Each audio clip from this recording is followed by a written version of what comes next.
So we started last session with Cayenne basically having a premonition and dream of some sort of mushroom deity that has announced that they are their subject. From there, the party just did a bunch of housekeeping. Let's see, Mongo did Mongo things. Mongo learned a very important lesson. Finger guns is bad. Very bad. Finger guns are powerful. New rule, never use. Nikolai actually got his new contraption built. It terrifies everybody, and everybody wants to... Yeah, cool because of that. Yeah. Augie's learned from that she wants to completely reconstruct it from the ground up because it horrifies her and is an insult to her craft. It's a t-shirt thing and not a blacksmith thing. Let's see. But the parts on it are blacksmithing things. Okay, yeah. Scabbard decided to dig into his lizard folk heritage and build some things for the party. Cayenne visited a shaman, and the most adorable thing is the goblin and kobold selling lemonade. And we got an actual performance from Coin that was not that great. That was fucking amazing. But that's basically the Cliff Notes version of what happened last game, so we're going to go ahead and jump into this tonight's session, and yeah, we'll figure out what we did last session as we go along, because yeah, for once I am not prepared. Or am I? Who knows? Shots fired at you guys? Or is the DM just lying and is prepared and is trying to catch us off guard? No, that's Mongo in bed with that orc. He's very unprepared for that. Roll initiative? Mongo's gonna become I'd like to attack the gazebo. Mongo's gonna be a drum. Night, everyone. So we are picking up tonight's session in the tavern, post coin performance. You're in the room tinkering. You're causing a ruckus up in the room, I believe. No, I'm over. I'm headed back over to find. Yep. Now I know where you're at. Okay, got it. Cool. Nope, I know exactly where you're at because I just need to know. Let's see. You're back at the tavern, upstairs as well. Okay. Augie, where are you at? Other than the bathtub as usual. She was getting into her books, pulling out draft paper, and drafting how to fabricate the parts for a proper vehicle for Nikolai. It is a proper vehicle. It's just noisy. Damn Okay, so proper vehicle for Nikolai. So, we join you, Mongo, as you're under the table, watching the last of this performance. You hear a loud thud on the top of the table, and you hear the abrasive orc woman sitting there at the table. I start looking for an exit. Do an investigating. Fuck. I remember the orc woman. I remember she was very enthralled by Mongo. So as you start looking for a quick exit, you start to head for the end of the table and you feel a paw on your shoulder and you instantly freeze in your little stockings. And you look and you see that it's a very familiar black cat. He's like, oh, don't worry. And he's like, trust me, I'm a professional at this. And he puts a collar around your neck with a leash and he starts leading you to the stage. Nope. He's like, this one is with me. Nobody can claim him. And he sets you in a special seat by the stage. Oh, that one. Okay. Yeah. What the fuck? But he sits you in a chair Coin's next to brother. the stage. It's Coin's brother. Yeah, I got that part. Why the fuck is he putting me on a leash and collar? And Coin looks over and she misses a tune and she's like, okay then. And she gets up and she does a bow and the lights dim and people eventually start going about things and one of the people playing come up and start playing, and the orc woman looks very, very just like kind of upset because she can't lay claim to you, and she goes and she starts talking up a dwarf, and he looks around and he just undoes the collar and leash. And Coin's like, Mongo! Help! I knew you were adventurous, but I didn't know you were that adventurous. Help! I don't know what's going on. Coin's like, I think you're safe.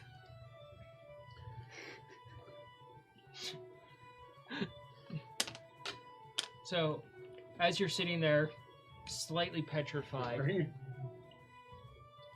Coin gets a couple of drinks and she sits down with you and starts just chatting with you about things. Eventually he'd calm down. Yeah. But keeping his guard up. Every time there's a hard tap on a table, you probably jump a little bit.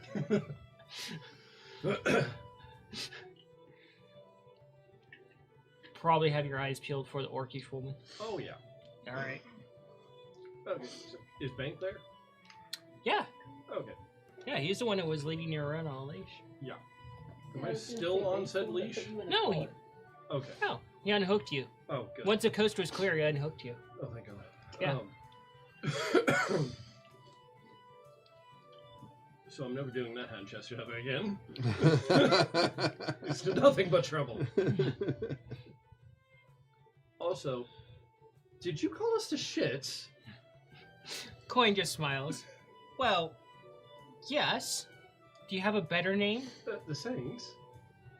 She's like, no, seriously, I know that's your safe word, but do you have an actual name for your group?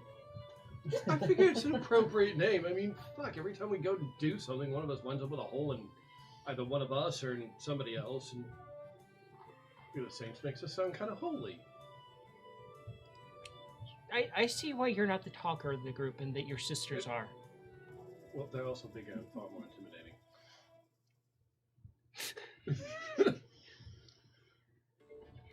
So, she's like, no, you really need a better name for the group. Because when you get to the next town or so over, they're going to, the adventurers, well, the Hunters Guild will probably ask you, hey, what is your registered name? I'll come up with something. Yeah, I hope so. So, what do you think of the story? The story is fantastic.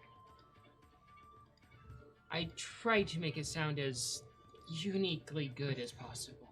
Oh, we did good. A few things went wrong. Didn't plan for everything. But, it was a learning experience. A few holes there, a few holes there. Yes. Came up with something that put a hole in the building. That was interesting. Kind of fun. Explosive personality, I see. So, Coin just chats with you for a little bit longer. Starts giving you some more alcohol. Oh, fuck. You guys are gonna have another tab soon. How drunk is he? I don't know, roll your con. Let's see how many times it's gonna make you roll your con. I need a die. Oh, fuck. We'll roll this one. Oh, I need you to make 6 con checks. Oh, fuck. Okay. So, back upstairs while he's doing the con checks. It's back in the rooms with you guys. Cayenne is heavily debating her secret plan, whether she wants to grab all of her siblings and bring them back with her to the stable, or if she wants to do this by herself. Augie, you're there in the room as well. So is Scavard. You guys can do a perception because it's safe to say that you see Cayenne acting a little squirrely for once. The druid acting squirrely. Yep. That makes sense. Modified 20. You can try and do a deception there, Mare.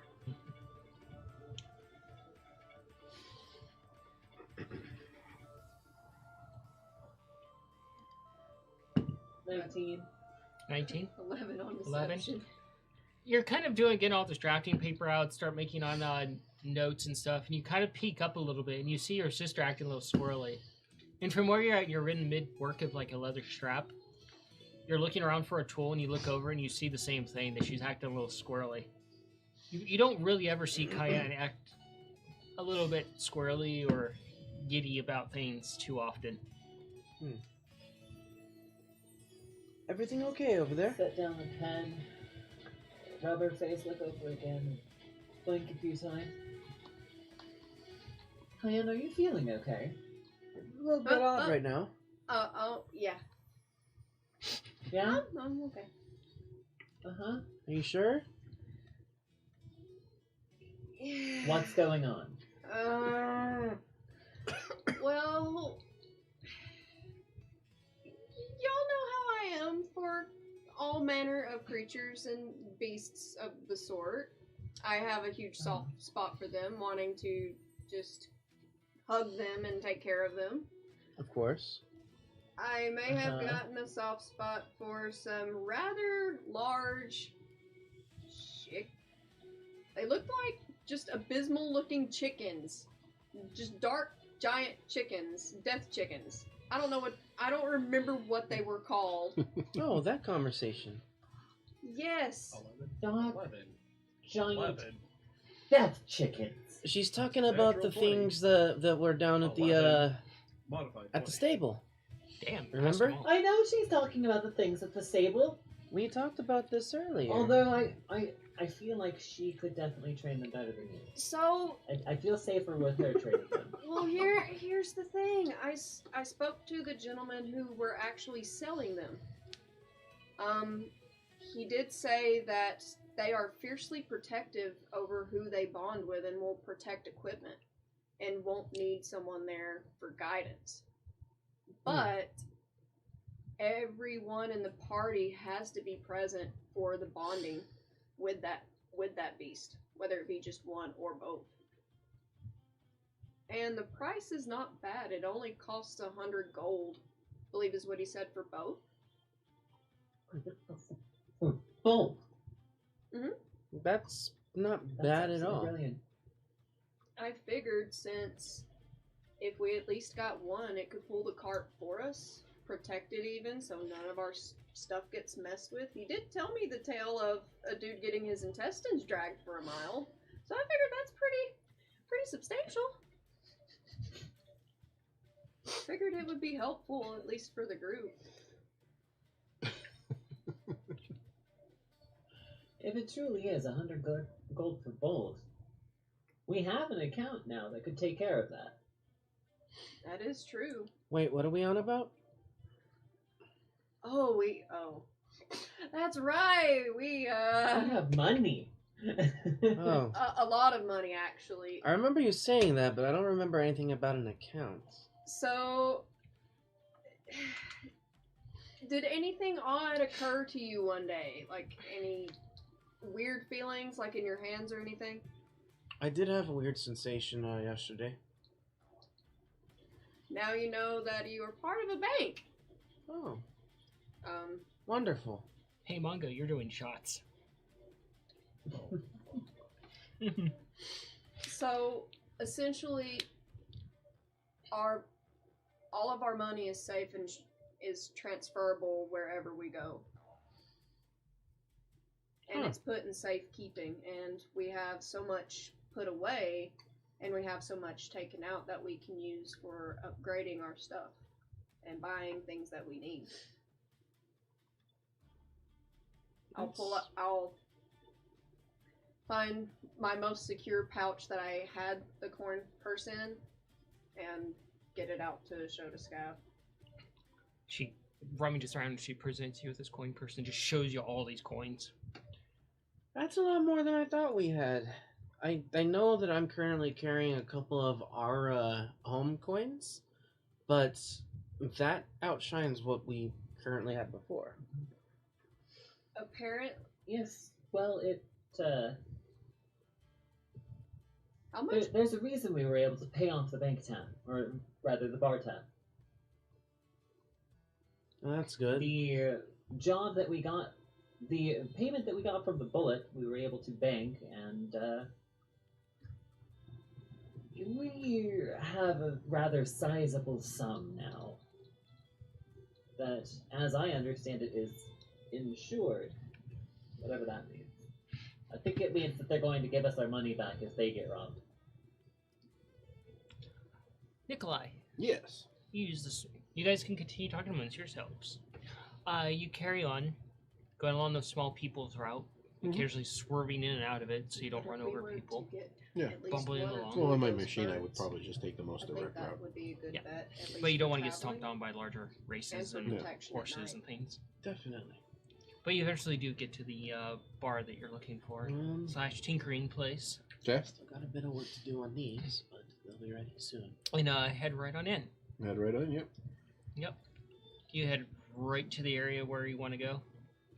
Yeah. I go right to the space where last saw Bandit and just share him the information. You head into where Bandit's at, and you see him working on some sort of contraption. Okay. And it kind of looks like almost like he took a helmet for a guard or something, Mhm. but it's been reduced down size. And you see he has the raccoon propped up there, and he's taken a hammer to this helmet and shaped it to the shape of the raccoon's head. Oh, his dead body. Yeah, Okay. So he's still a ghost. Okay. yeah, and you see that it's very crudely done, and you see there's like sockets where it's been screwed in, and you see like these jars sitting there, and you see like these large, like almost like probes. Hey, Bandit. He turns around and he's like, "Ah, What you doing? I have created a helmet that will allow me to combine brain powers of various versions of scholars into my own brain power to further enhance my brain power. I call it the Unity Hat." How's it Terrifying. work? Well, you take the hats and you get the jar and you put the brain in it and you put the probe in it and you screw it in and it goes into your own head and it makes you smarter.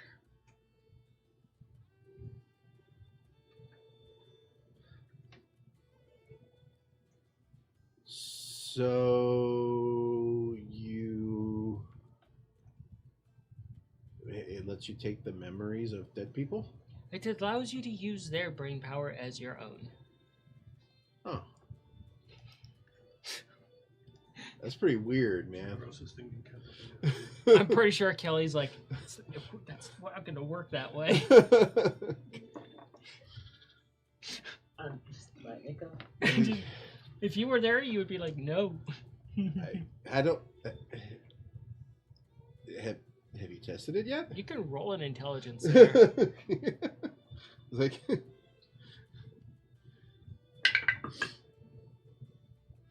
Jesus. 11. 11? Yeah. You're kind of looking at the place, and you're kind of looking at one of the jars, and one brain is floating there like some sort of gelatinous, watery substance, and it smells awful. Yeah. And you look over at him, and you're like, you get the notion, and you're putting two and together from what you've learned from your sister and Scab's head trauma, Mm-hmm. that it's not a good idea to stab the brain, Yeah. that this process wouldn't work. Yeah. So you like literally got just a probe stabbed into the brain. And this helmet would stab multiple probes into the head. Yeah. Yeah. Yeah. Man, it's not gonna work. He looks over. Why do you say that, dear boy? It clearly it'll work. You Okay, stabbed so- the brain and you shared the. Yeah. I've actually been in combat a little bit, and I've seen what happens when swords and daggers go into people's heads. They stop working. Oh, that's revolutionary. They But- die. There's no more functionality. It's not going to work that way, boss. Well, back to the drawing board. It's a good thing we had this conversation. you would have had to have gotten a new raccoon body too soon. By the way, I have gotten some word on the whereabouts of your lost friend. He raises an eyebrow. Mm-hmm. He goes And over I'm and getting some more information about her. he goes over and he focuses on. He picks up like this jar and he opens it up. And from where you're standing, you can smell it. It smells like jet fuel from where you're sitting. And he tries to drink it, but it just goes right through him as a ghost. Yeah, you're a ghost, buddy. But it hits the ground and you can see it sizzling on the ground a little bit. And you're like that would be dangerous for a living thing to drink. Yeah. Don't do that, Bandit. Yeah, Cinnamon's alive. And I'm getting some information about where exactly she is for you. He just heads for the door. I follow him. He's trying to put on a coat that he has hanging there. I gotta go. I have to go find her. Well, The coat's just falling through him, yeah. and he's just trying to. you can't. He Calm goes down, back. Bandit. He goes back in there, and he's like, "All right." I'm getting some more information from you, for you on where she's at. He's like, "Okay, All right. So you're not gonna go anywhere soon. you have 24 hours from 24 hours. So 2 days. Well, 24 hours from 24 hours. Okay, so 2 days. All right. Anyways, how you doing being without a body right now? At least your brain is working. He looks over at the body, and the body's head just kind of lolls off to the side, and the brain kind of slurps out. Yeah. With the probe sticking out of it. Yeah. Should maybe get someone in here to clean us up.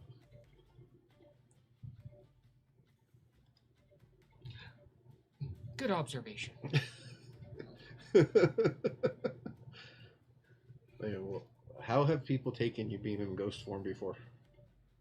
They're ignoring it. And as you're standing there, you see a hand crawling across the ground that's attached to like some gears and wires, and a small little like static. It creates static electricity to keep it charged. What did you do there, Bandit? Oh, that was another experiment. The helping hand.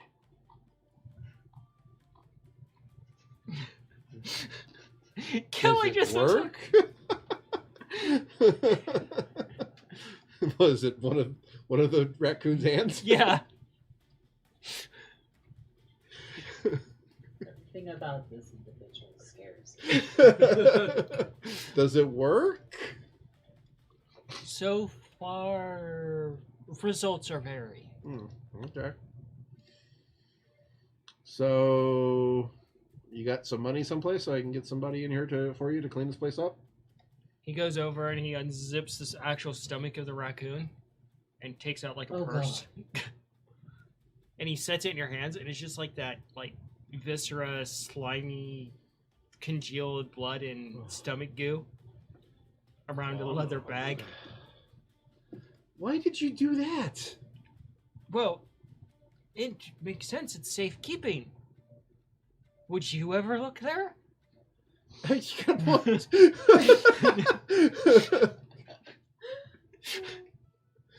Anyways. I'm gonna have to talk Nikolai on the fucking doing this. Anyways, okay, so somebody who I don't know will be around to pick up all the mess. Is there anything right now that needs to be put away that you can't pick up? He looks around a little bit. Shakes his head. Just need to focus. Okay. I take my mantis off my head and put them on the table. He looks over at it. Man, this is my homunculus. I'm going to leave him here with you so he can be an actual helping hand for you while I'm gone.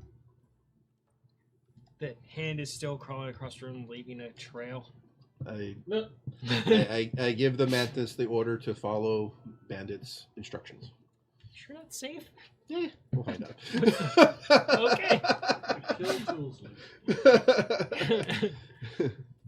Just don't hurt him, okay? I'll just make another one. So, All right, so I'll leave the mantis there, and I'll go find somebody. I guess I'll go talk to the barkeep on like. that's easy enough. The barkeep looks over in that direction. Yeah, he made a mess. His body, he blew himself up. The barkeep just slams its massive hand down on the table, and you see another Warforged come walking out. And this one kind of is like a little scrawny, Okay. a bit in nature, like very lanky. It's kind of like almost like a stick figure of a actual Warforged. Okay. The body's like a skeleton. You can see all the gears moving inside of it, the Okay. light glow from its core and everything. It goes over and grabs a mop bucket and a mop and heads in that direction. How much is that going to cost him? That's only 10 copper. Okay, I'll give him the 10 copper off of Bandit's money, and then go back in there and give Bandit his money back. All right. And I'll tell him that the barkeep has sent someone in here to clean up the stuff. Okay. I'll see you tomorrow. Because if I remember correctly, that's when Audrey said she's going to have more Yep. information. Okay. So back to you, Mungo. Oh fuck. It's a lot later in the night, and you're several shots in at this point, but still holding your own. Okay. And then I'm heading back to the tavern. But those low rolls have started to chip away at your constitution pretty well. Oh fuck. Yeah, if you move too much, it feels like you're on like an airship or a boat, and everything just kind of warbles. But Everything's But no on- synesthesia right now. you don't see sounds yet. Well, But you carry on the rest of the night. Eventually, you do Toko, and you have to go for the night. And you head back upstairs to the room. And you guys upstairs, you're kind of tucking in for the night, reading your book. You're still working on your draft, Augie. Probably come up with much better plans than what he's built over there for the outside of this thing. I actually have something in my head if you want to hear it.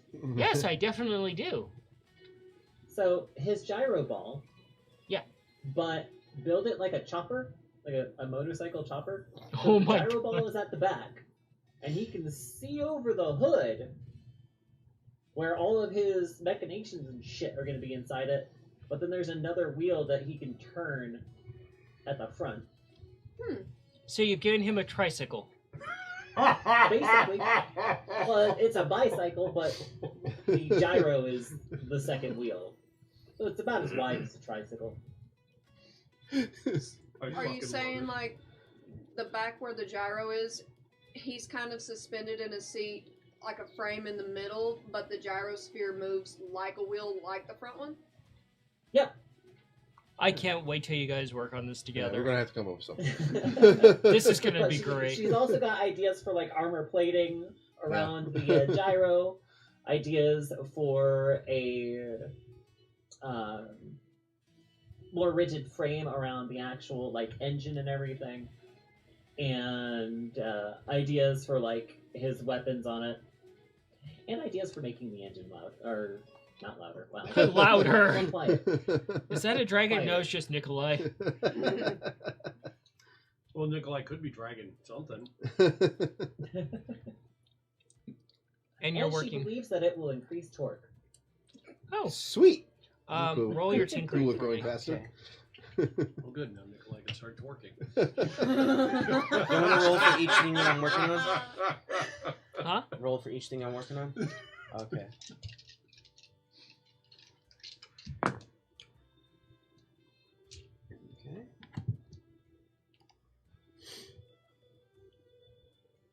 14, 12, and 18 for the first three. Okay. That is cocked. Alright. 10, 14, and 8. And 8. All right. You're over there doing your work, getting through it pretty well. And you get back to the room and you head in and you hear the door open and you hear not so quiet footsteps of Mongo as he comes in, and you're instantly hit by the smell of alcohol from him. And you look for your bed, Mongo, and you remember you had threatened Feisty to stay in his bed. But you see the cat has been very snarky, dragged your bed, climbed up on his bed, and laid on top of it. Thus, actually obeying you. But also being a dick.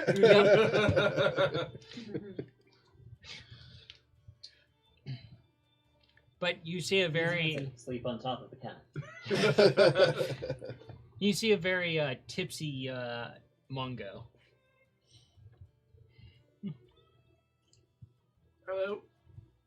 Welcome back. We should be saying that to you. Are you okay? Well, oh, yeah. I had a few. Mongo, you're the one that came back. Shouldn't we be saying welcome back? Uh-huh. We've been here. Ow! Loud. You're the one that was away. You should go lay down. Tell me what to do. Still mad at you. Go lay down. As you start looking for your bed, you realize it is, and you see this very fuzzy frame and spluted out, at least 6 limbs, just, and you see the eyes just peeking over the edge of your comfy bed.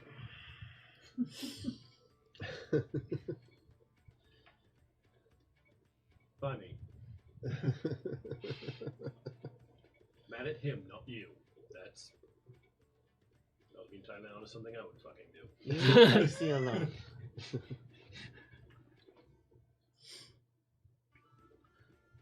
Start looking around for the next comfiest spot.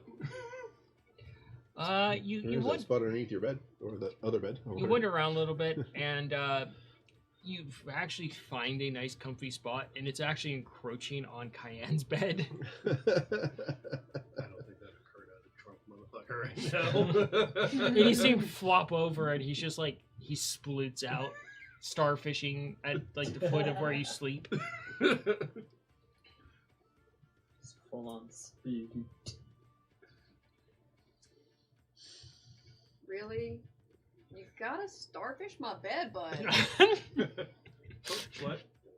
Where am I? Oh, fuck, right. Hey, I want you to do a survival there. Fuck. It's not a bad one. Just do survival for me. Cayenne will Seven. feel sympathetic toward Mongo, and she'll at least make an amicable spot, like at least a part of her bed where he can sleep, so he's not Taking up the whole space. taking up the whole space or getting in her bubble. You get relocated, but you don't mind too much, and you're just kind of like, you are suddenly just like, wow, your bed actually smells really nice. Why does he have to sleep alone? Because at least in here we know that he won't get slapped with a tentacle. I see how it is. He's twice my size, and you protect him against the big ass nasty cat. But Nikolai, he just needs to get over it. So, as you're heading back, Nikolai, Yes. you get to a crossroads, and you're instantly stalked by a guard, and the guard crouches down next to you. It looks at you face to face. Open the window. The guard's like, you're going to walk the rest of the way, and that will be at the guardhouse for you to pick up tomorrow because you are waking up the citizens of this town with your noise. Unless you want to spend your first night in jail.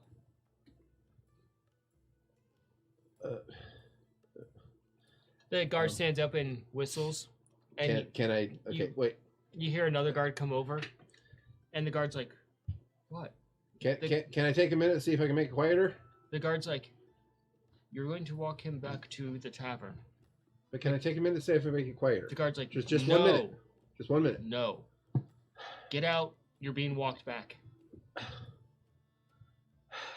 Front gate, you can pick that thing up tomorrow.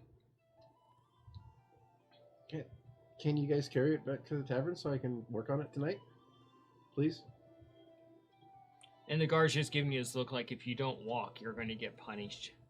And as part of you deep down inside, you remember this look from your mother or your sister. But I can't fix it if I can't be near it. The other guard's like, well, you can fix it tomorrow when you pick it up and try to be more accountable for those that are trying to actually sleep. What time is it? Oh, it's late. It's like past like 1 o'clock in the morning. Oh, I didn't know it was that late. Sorry.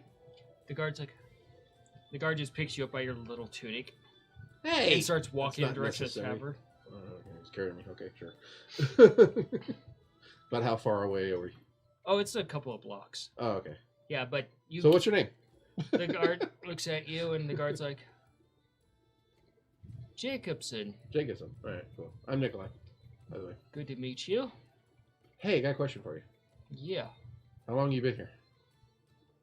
5 years. 5 years? Oh, okay. Like to this town for 5 years? Oh, okay. You know, I've been in here for like 15 years or so. Well, there is this very old lizard folk. Oh yeah? Not many people bug her. Why? Well, you either end up on her personal menu or you end up cursed. Oh. She's not friendly then? She is friendly, but you have to. She only takes to certain people that she deems Ah. okay. Oh, okay. Well, I was just asking because I'm looking for my parents. They came through here like 15 years ago. I'm just looking for like more information on like maybe somebody met them or something. And they're just still carrying you by the tunic, and they're like, not to be in any offense, but did you check the sewers? No. Oh, okay. Well, generally that's where most rodents like to hang out. There's a community of rodent people in the sewers. Not the talking kind, like you. What the? You know, I can sit on your shoulder, buddy. This is kind of like I don't know, awkward. The guard's like, you're not sitting on my shoulder. Top of your helmet. Nope. This is fine. Okay, can you just put me down? I'll just walk. Don't need to. They drop you right in front of the tavern, Oh, very okay. gently on your butt. Hey, what's that lady's name? She doesn't really give a name. Do you know where to find her? Yeah. Give points in the direction. Okay, cool. So he gives me instructions on like how to find her. Yeah. Where you use that. Thank you. So an old lizard folk lady. I would recommend you take somebody that knows nature to talk to them. Oh, interesting. Okay. Hmm.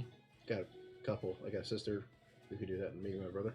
Cool. The guard's already walking off and gesturing. Thanks, Jacobson. As you head into the tavern, it's very, very quiet, late at night. Of course, it's past 1 o'clock in the morning. And you're heading in without your machine, and you see the familiar sight of Coin sitting at the bar. Huh. Actually, sitting on the bar. And you see another Munchkin Tabaxi with her. Oh, okay. And you see a high elf, actually, that you've never seen before. Very prim and properly dressed. They pick up this other Tabaxi, and he kind of gets all cuddly with them, and you see him just head out the door. Yeah. Well, I'll go over to the bar and hang out with Coin for a little bit, I guess. And Coin looks over at you, and she's just like, hi, "Ooh, Nikolai." hi, hey. I had questions for you. You got some time? Or are you going on stage soon? I've already done my performance for the night. Dang it, I missed it. I'm sorry. I was busy. You're always busy and don't have time for anybody. Now you make me feel bad. I'm sorry. just stating the Oh, facts that you're always busy and you don't have times for anybody's. Yeah.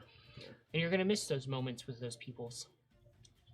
I've got so much stuff to do all the time. It's what happens to lonely's peoples in the end, and then they dies lonelies and they don't get to spend any times with those that are actually important. Well, that's kind of sad. And she takes a sip of something and she's like, mm-hmm. So, can I ask you a couple questions? She's like, okay. More than a couple, probably. Well, I was wondering, like, how long you've been here. A couple of years. Okay. You know anybody who's been here for like 15 years or so? She thinks for a few moments and she just kind of looks at you and she's like, you're looking for your parents, aren't you? Yeah, I met a guy. He's a weird, like, ghost right now, but I guess he was a ascended raccoon. His name is Bandit. Hymns. Oh, you know? I avoid hymns. Why? He says Munchkins, we talks the funnies, and he wants to fix it, and it's not something he fixes. Oh. Yeah, he does. Yeah, he's a little weird, for sure. But anyways, he actually met my parents. Unfortunate for them. Well, no, I mean, I don't know, I think he's quite fascinating. He's a little strange, but fascinating. But he said they came through here before. He actually, like, I show her my picture of my parents. She looks at it. Yeah, and he actually like verified that that's my parents. He met people just like him. Remembered the names and everything once he got out of his body. Yeah, he's a ghost now. Like, I guess he was like really dumb inside the raccoon body. She just nods like, okay. Well, I knows where this kinds of thoughts is going. So- There is one person in the towns that a very, very old lizard folk. Hey, the guard told me about them. Her name is Kisnis. Kizis? Kisnis. Kinzinus. She lives in the older district. Kinzinus. Lives in the older district? Do you have a good rapport with her? No, Oh. You don't like her? Or she doesn't like you? she doesn't like me. Why not? Says I fluff words too much. That's what us bards do. Kinzinus lives in the older part of town? Mm-hmm. Cool. It's actually the lizard folk that you met. The one that did the bone reading. The lady Alright. I like. Well, then that's the only person you know in town that's been here since 15 years ago? A lot of the older peoples tend to move to the larger city Okay. or get killed on venturing parties. Okay. Why do older people get killed on adventuring parties? They don't know when to retire. Oh, that's what you're getting at. Okay. Like, are people hunting old people? That's kind of screwed up. Yes. They're turned into this green thing. I love your liver. It's so good and used and aged. Mmm. Alrighty. So did you have a good performance today? Yes. Manga's almost got smashed by an orc woman.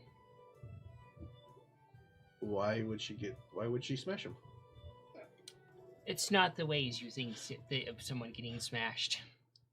Use the wrong hand Like, gesture. wait, what? What?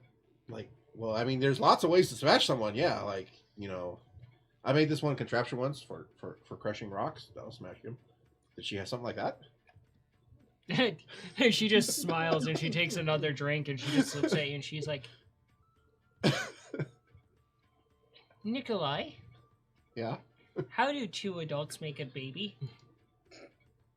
Well, they like biology. They you know they I don't know, get close together and like love each other. That's what the orc wanted to do to your brother. I mean, like, was she a mini orc? Nikolai EXE broke. Oh Was god, she- he blue screen. Was she like a dwarf orc or something? Nose. Huh? What? Like, why? Why don't you run along and you ask him yourselves? He's went back to the room. Oh, how do you get out of it?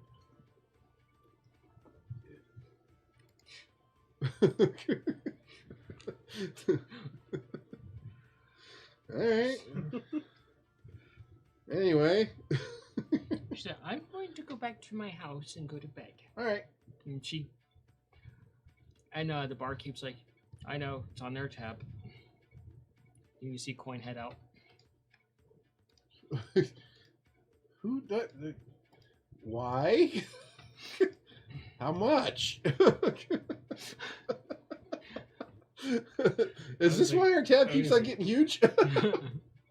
Fucking might be.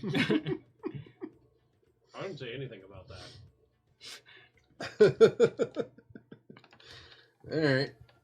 It was never also clarified that they were paying on their own because you had done the tab previous time.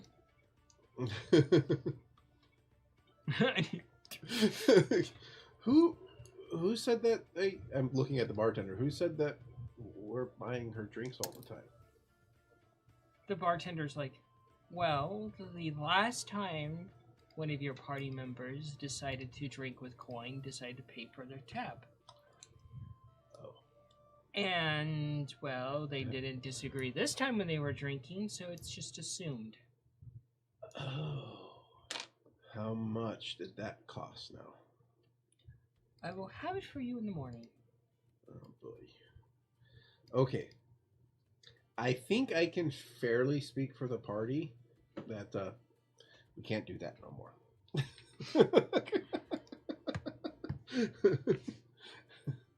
At least not until like tomorrow when someone else says something differently, okay?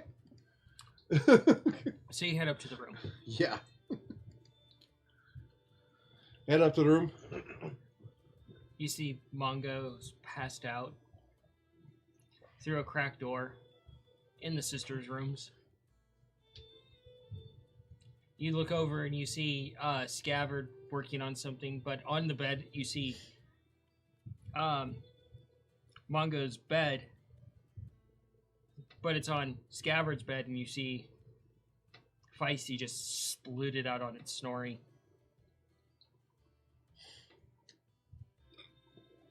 What are you doing? Making a thing. Making a bunch of things. They took my machine away. Apparently it's very loud. You don't say. I mean, yeah, I knew it was loud. Well, I mean, I guess the biggest problem was after 1 o'clock in the morning, I didn't know. Nikolai, Hmm. go to bed. You need rest. You look tired. I was going to work on stuff, but I can't now because I don't have my machine here. I should probably go to bed too. Is that thing going to eat me? No, I don't think so. Isis seems to be relatively okay with everybody.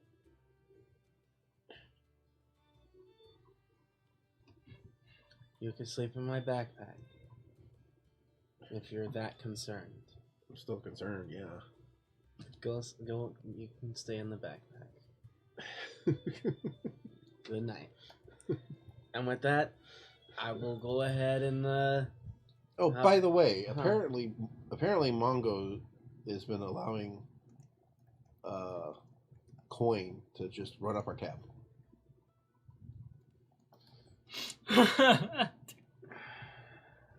They did a bunch of drinking tonight, and apparently Mongo's paying for it. Mongo's like, Tom himself is I like, didn't hear any of this because Mondo's fast. yeah, but Tom's just sitting there going, So, Correction. Mongo's paying for it. We are not. so I told the barkeep that she can't do that no more. No.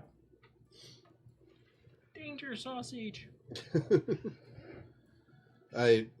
you know if Cayenne is up right now? I don't know. Let me see. Passed out asleep. Sure. Well, yeah, I'll go in and be quiet and see if you're awake or not. You peek your head in the door and everybody's passed. Lucky is passed out on her desk. On your desk. Yep. At the desk that's in a corner that's like complimentary in the room, you see Augie with like a barely lit candle because it's melted down so far, just passed out. I'll scamper up and wake Augie up so you can go to bed. Yeah. What? Did you want to sleep at the desk?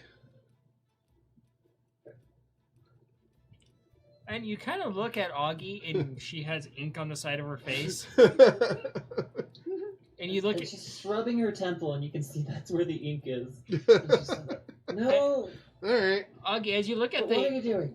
Well, I saw you sleeping at the desk. I thought maybe you'd be really cranky in the morning if I let you stay that way. But why are you in our room? Because I wanted to talk to Cayenne. I wanted to see if she was awake. She's sleeping. That's why I didn't wake her up, and she's in her bed. Go to bed, Nikolai. Can I go with you? I don't trust that cat. Augie will get up, go to her bed, and once again just go to bed, Nikolai. As you're getting... Crawl into bed and just flop. So, As you flop out, your face sticks to the pillow because of the ink.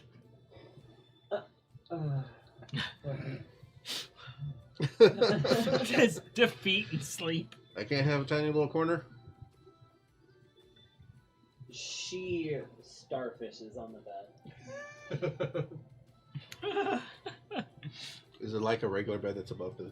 Can I sleep under the bed? There's nothing stopping you. Okay, I'll sleep under the bed. You hear the little pitter-patter of his mouse feet as he goes under the bed.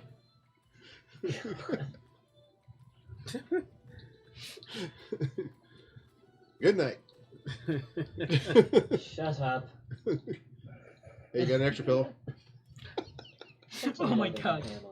A pillow would be basically a giant king-size bed for you. Yeah. Next morning She comes. throws a rock under the bed. I'm probably gonna use Feisty as a pillow and just fall Yeah. asleep. Next morning comes. Yeah. Light comes in the window. Everybody starts to stir awake. Light hits you right in the face because she has her bed right Really? where the light comes in to wake her up in the morning. Keep it on your I'm side. going to assume that he's either curled up near my tail or he's hugging around the leg. Yeah, is that fair? Yeah, Yeah, pretty fair. yeah.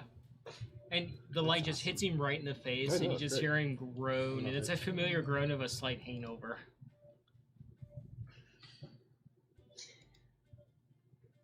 The groan would wake Cayenne up and she would pull a blanket over. And you're suddenly under a blanket. Much better. Sun not in face anymore. But each of you Wow. eventually wake up. You wake up and you're like half on Mongo's bed, half on your bed, Comfy down there, Mongo. and you hear like om nom sounds, and you look over and you see Feisty with her head in the bag of beef jerky, Hey, get out of there! and it just pokes its head out, and it has just beef jerky falling from its mouth. Well, at least someone had breakfast this morning. You better not have eaten all of it. It just looks confused, like looks back at the bag that's mostly full still, and then just pokes at you and like assuming that you're fat. No, that's for everybody. Come on, let's go see if everybody else is up. Do my stretch and we'll take a look around. You wake up, Nikolai, and it's the worst sleep that you've had because it was just on a floor. You used the rock that was tossed at you as a pillow. At least I'm not eating. And you kind of look around a little bit, and you come eye to eye with Feisty, and they're looking under the bed at you. Leave it. Feisty looks back at you, and just very gently, you see the tentacle come out and just grab you and slide you out. And it picks you, and the other one comes up and picks you up, and Feisty gets up and turns around and starts walking with you on its head.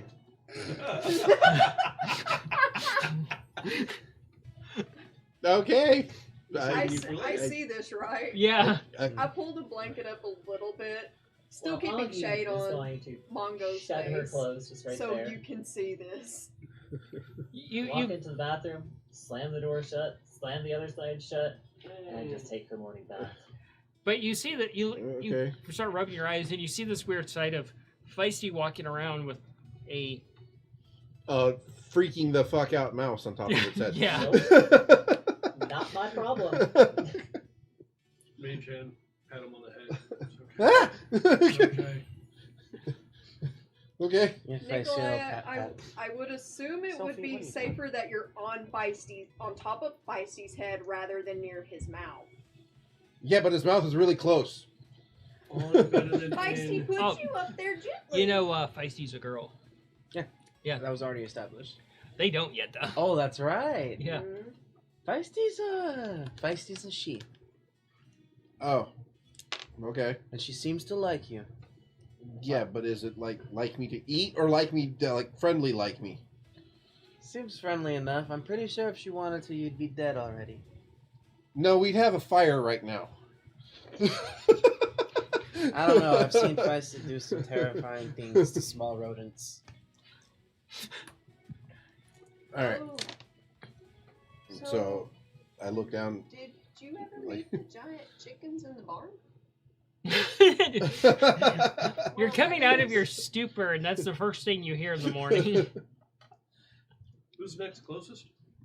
Consider it Just Sorry. your Did you just say trainer. giant chickens? Yes, did you ever go check on anything in the wagon? I don't think so. Okay. Well, I got something important that everyone needs to meet at the stable for. Those who aren't, it's gonna happen anyway. Okay, so to the stable it is. How about after breakfast? Oh yes, obviously.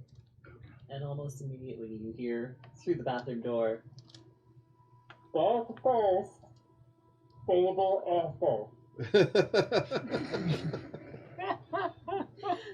Understood, Augie. So, Feisty, gonna let me down? Feisty starts heading for the door to go down for breakfast. I guess I can have breakfast first. Walking along beside. This No. is so Yeah, weird. Feisty little pat. Pat, pat. I'm like petrified, like just.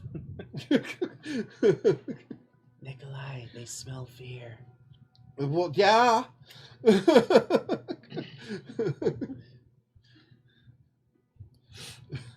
So everybody's. Back to a spot. So you guys head down to breakfast. Let Mongo Yep. use like part of a blanket or something to kind of cover his eyes as shade. I'll give him my No, I my. don't think I'll let him use my goggles. I readjust Humphrey to help. Or that works. the, That works. brightness. Humphrey goes, humph. Agreed. I need to step away real quick. I will be right back. Okie dokie. So you head down to breakfast to your usual table, and the lizard folk maid comes over. So the usual, Yes. Usual? Well, usual. a smaller amount for this one today. They already had a lot to eat, but just a little, not too low. So the barkeep heads off. You can talk amongst yourselves while the food is getting. So I might have found a lead on possibly where my parents, or more about my parents. Oh, really? Yeah. So apparently there's a. Oh, fuck, that reminds me. What? I talked to Coin yesterday. Uh huh. She said there's a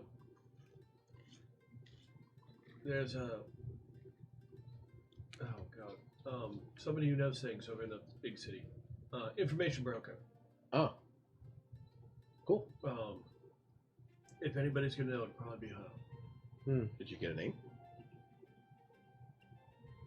Did I write it down? Was the real question.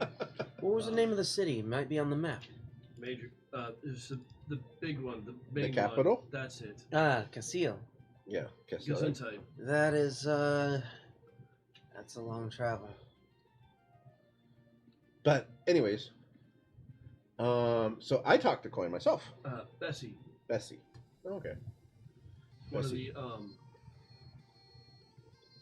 he's trying to charades, the elven kind. Okay. So I talked to both the guard that brought me back to the tavern. What? That's another story. And Coin. Is he making about the finger gun hand gesture? No. Okay.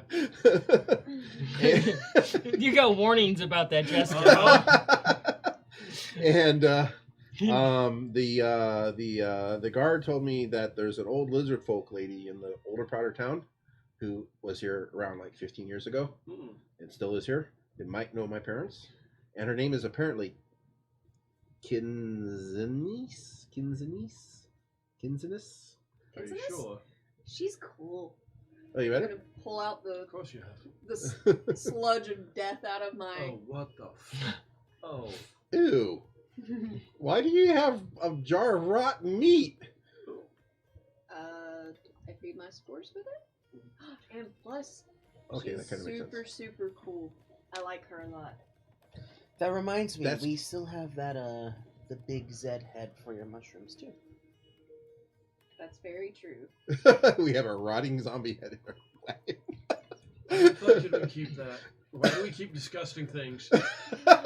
Speaking of, What? this is very important since you brought up the wagon. Okay. We have an important thing that we have to do. All of us. Oh, Okay. that. Yes. What? Very important thing. Probably best to discuss it when we get there. Yes. Okay. But So okay, it's a surprise.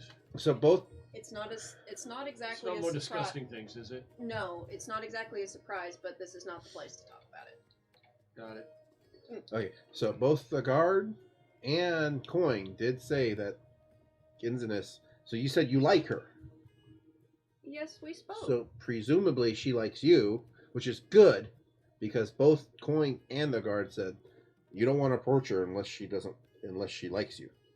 So how you get her to like you before you approach her, I don't know, but So so some I people seem who to- like you, I you seem still to want to appro- avoid.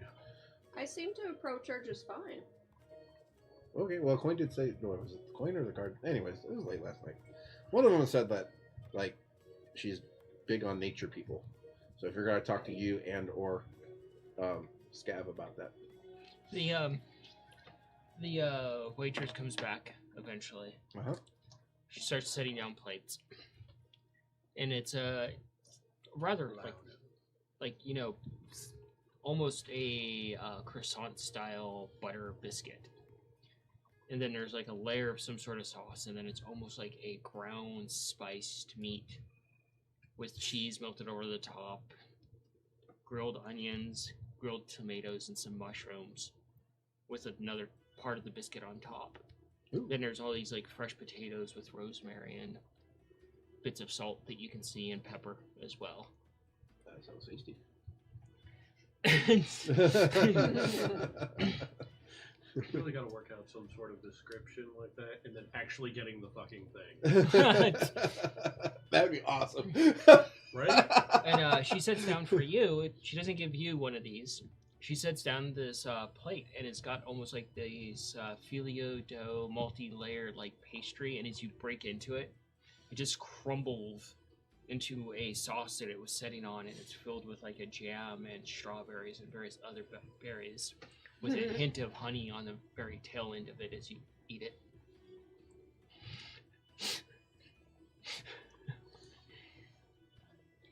And suddenly everybody is hungry at the table again. Yeah. Cayenne will start munching down on quite a bit of these, but then she'll start sharing some of them with who's closest to her, which I would assume would be Mongo. Yep. Welcome back. Hello. So, breakfast. Also, do an insight. Okay. Not you. Who, me? Yeah. Okay. And insight. I will see what this dice does for me. Actually, wisdom. Wisdom. So Mhm. just roll dice and add my wisdom modifier. Yep. Okay. Ooh, natural 20. Natural 20.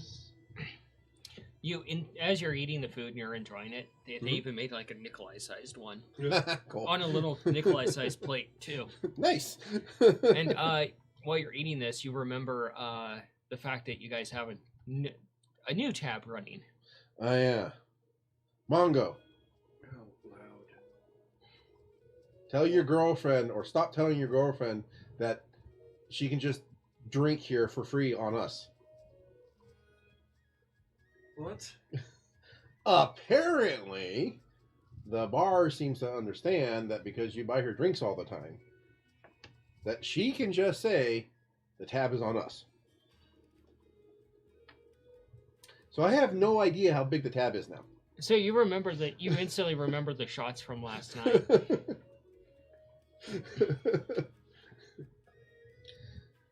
Huh. I asked, and he said he'll get back to me tomorrow. The lizard folk, she comes back over. Yeah. Right. Yeah. Apparently, I was just informed that not just us are on our tab. Yes. You haven't disputed it. Coin is on your tab as well. Yeah. As much as we all love her, unless one of us actually states out loud that what she's getting is on us, that Well, then we will remove the discount on your tab as well. hold on, what?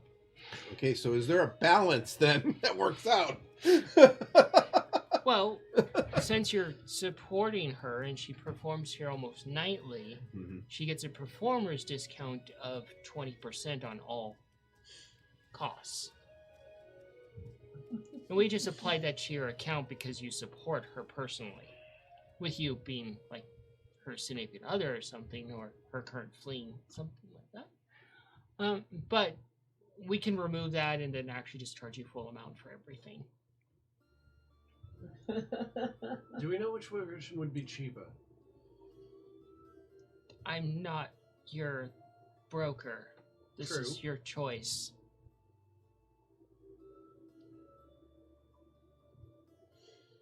Let's just let it go for now until we leave. We'll get back to you. Okay. Sorry to disturb you. Yeah, that's an interesting turn of events. I wonder if we can find out like how much she's costed us, and find out if that cost Offsets the offsets the 20%, or if the 20%, if it would be better to not just pay for her drinks all the time. Or does it just wind up About how long balancing is out? it before this conversation is happening? Well, it's been happening for a while now, as everybody's stuffing their face with food. We talking half an hour, an hour? About half an hour. Okay, not quite yet then. Hey, talking about your morning bath. Or morning bath, yes, exactly. So as you guys get towards the tail end of food, Augie, your bath comes to an end and you wander downstairs. And the waitress does bring over your food, and it's on a wooden plate, not like the fancy plates they have. And she's like, we know that you take your time and you're usually on your way out when these guys are done, so we put it on a to-go plate. So, Miss, I got a question for you. She pauses. Yes? Is there Just any gives a way really to stupid grin and a thumbs up. is there any way to get like a list of what we've paid for, and we can identify what coin has purchased? That Wait, what do you mean what a coin has purchased? We'll get to you in a minute. it could be possible. I have to talk to the owner. Please, thank you. Oh, okay. And she heads off. Mongo's been buying all of Coin's drinks. Apparently, that's not accurate. Apparently, somehow, due to a miscommunication of things not being said clearly, Coin is actually on our tab. Before you get mad. I think too late. Can't even see your face, and I already fucking know. As soon as this conversation is. Can I finish before the death threats start? Is that at all possible? Like, just not now, but also in general.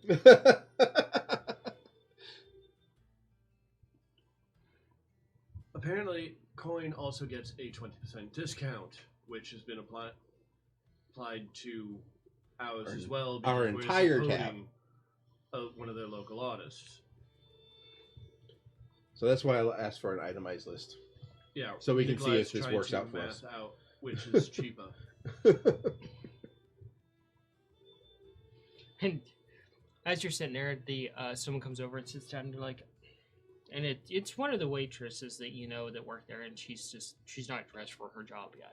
Okay. She's like, honestly, it works out for you guys. So last night when I was working and I was giving you drinks, that would have probably been about 20 gold pieces for you and your little for coin. But it's actually only about because it was last night and there was a special going on. It's only about 50 silver.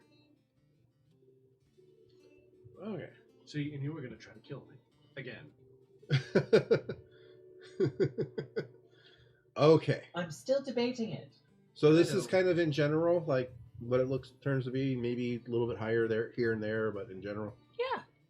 Okay. Including that 3,000 coin tab. I don't know anything about that. I've got work to do.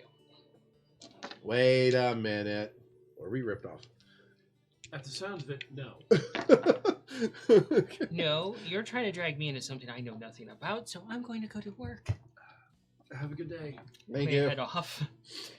Actually, bed sounds better. I'm going to work. Come to think of it, if we have 20%, that 3,000 coin tab that we had A lot might have higher. been like significantly higher.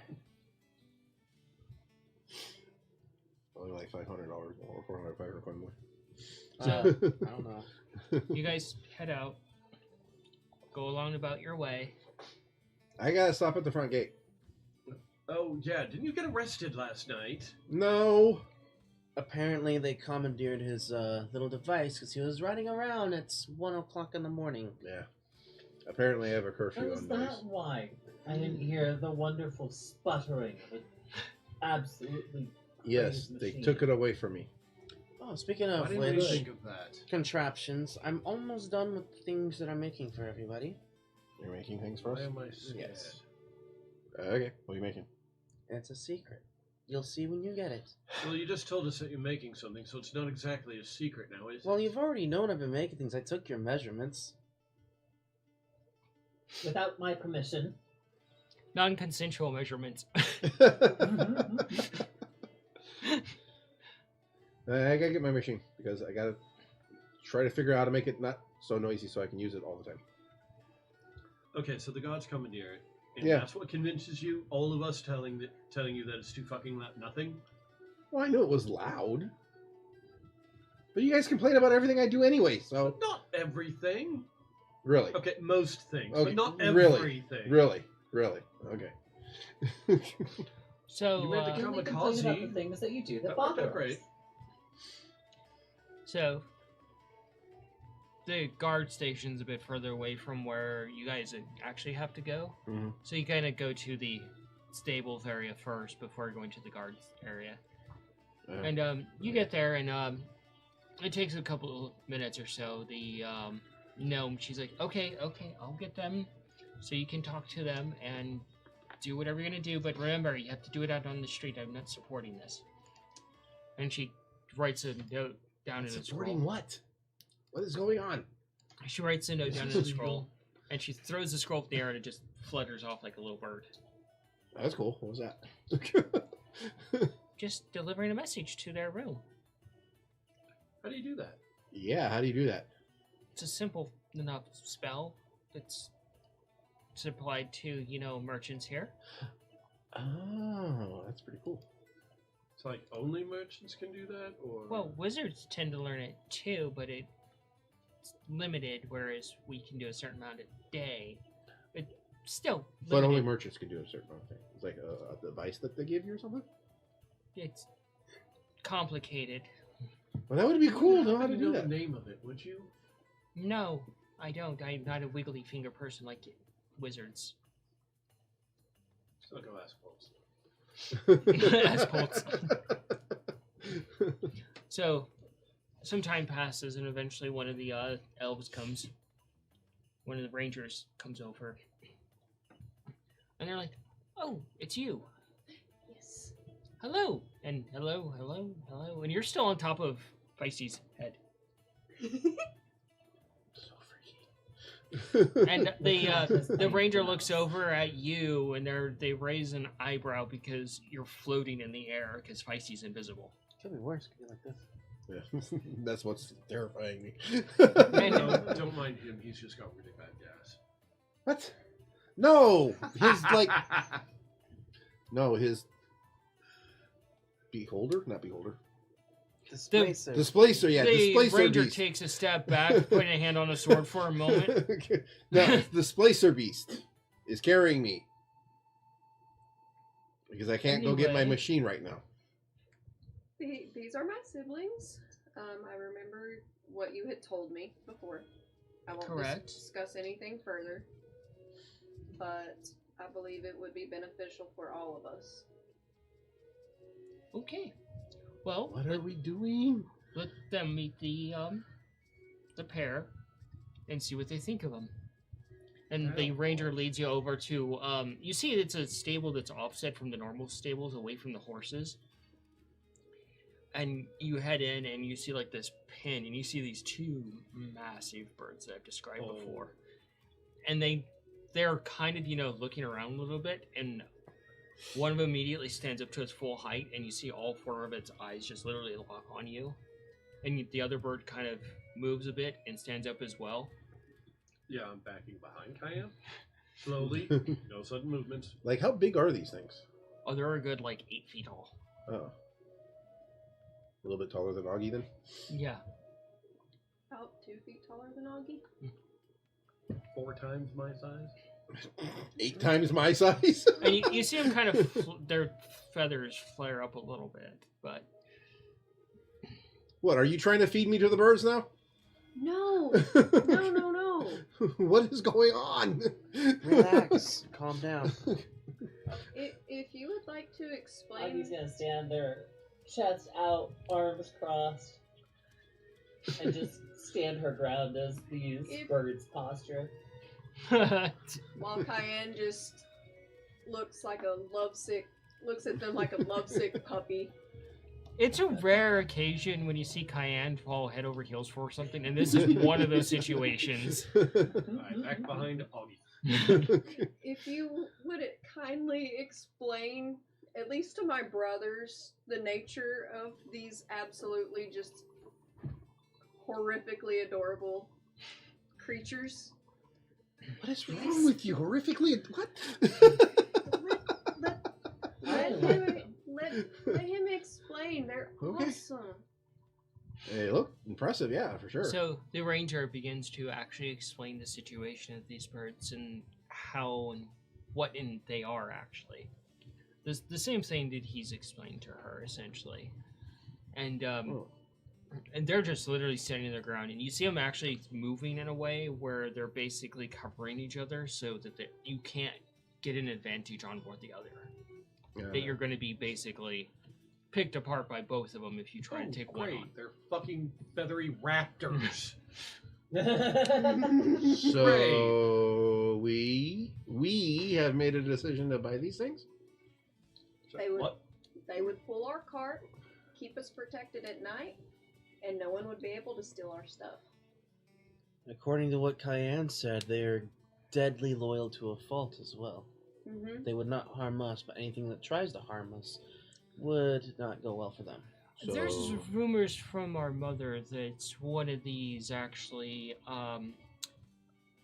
their master was kidnapped and they traveled across 3 continents to find said master. Wow, that's kind of Damn. And then proceeded to kill an entire party over the fact of some situation. I don't know all the details, but yes. Huh. Okay.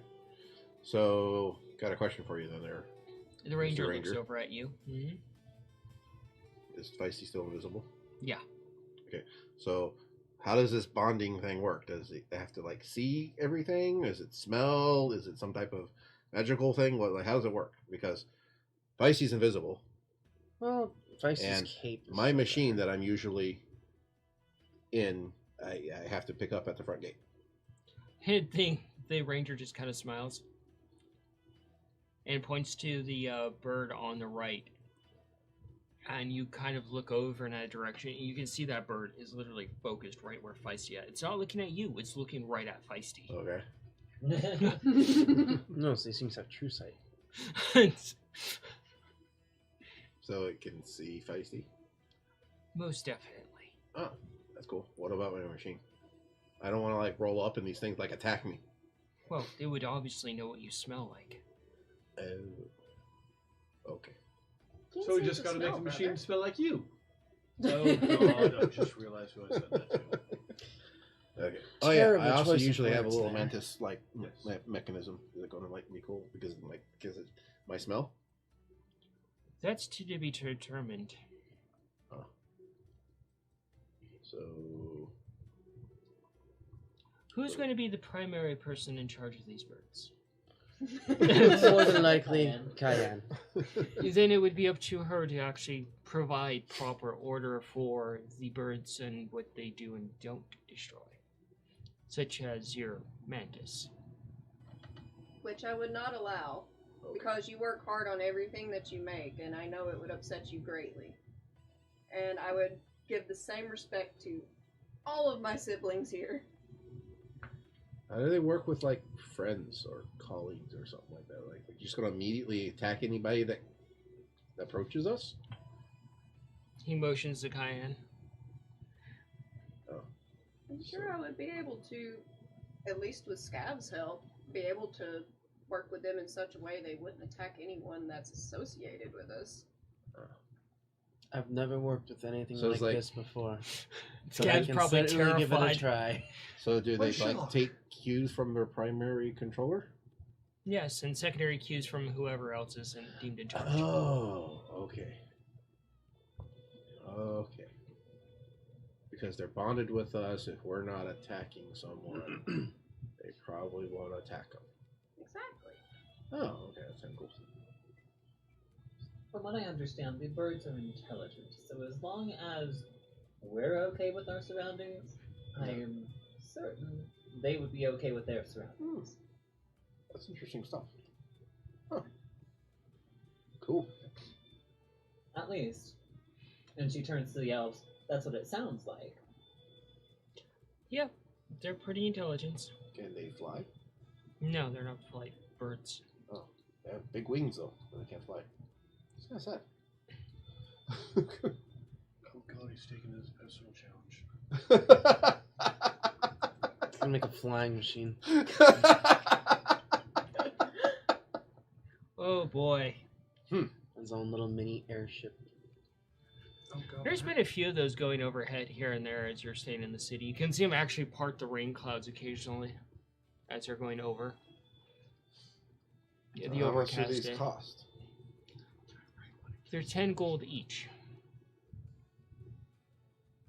What's wrong with them? There's nothing wrong with them. They're a new market. Oh. These potentially dangerous, but they can be helpful. These two are actually a little bit older and have actual experience, so they're discounted because of that. But they still have. He looks at his brother. How much life do they have left in them, brother? And the brother's like, just sits there and seems to do math in the air for a few moments. Oh, at least 500 years. Oh. Oh, that's all. So, like, can't you get a horse for 10 gold? Yes, but a horse is going to disembowel somebody with a word. True. The price sounds, like, weird to me. But anyways. Nikolai. What? Shush. The one ranger looks over at Cayenne. I like her kind. Alright. Kind. Yeah, centaurs. Oh. They've always been nice to us. Okay. We've done business with them before. Oh, okay. From, Yeah. from what I understand, from what I've been told by a few people in the city, our kind are fairly helpful to a lot of races, especially with farming and agriculture, at least. How much maintenance do they require? Like, how much do we have to feed them? That's the nice thing They about don't it. look like herbivores. Well, they're not, but that's the easy part. The centaur or your little lizard ranger friend here can go out in the forest with them, and they will hunt and come back to you. So we Just have be these- wary that they might bring something back, like very much like a cat with a dead food, as an offering. Huh. So when, like, if we were to make camp, we just unhitch them, and they go out and come back. Well, they wouldn't travel far. They're very pack-oriented. We're Do so they have very names? clever. Good pun there, buddy. Is one of them named Blue? Do they happen to have names? They don't. We're naming one that blue. We're naming one of them Blue. Is the other one named Red Leader?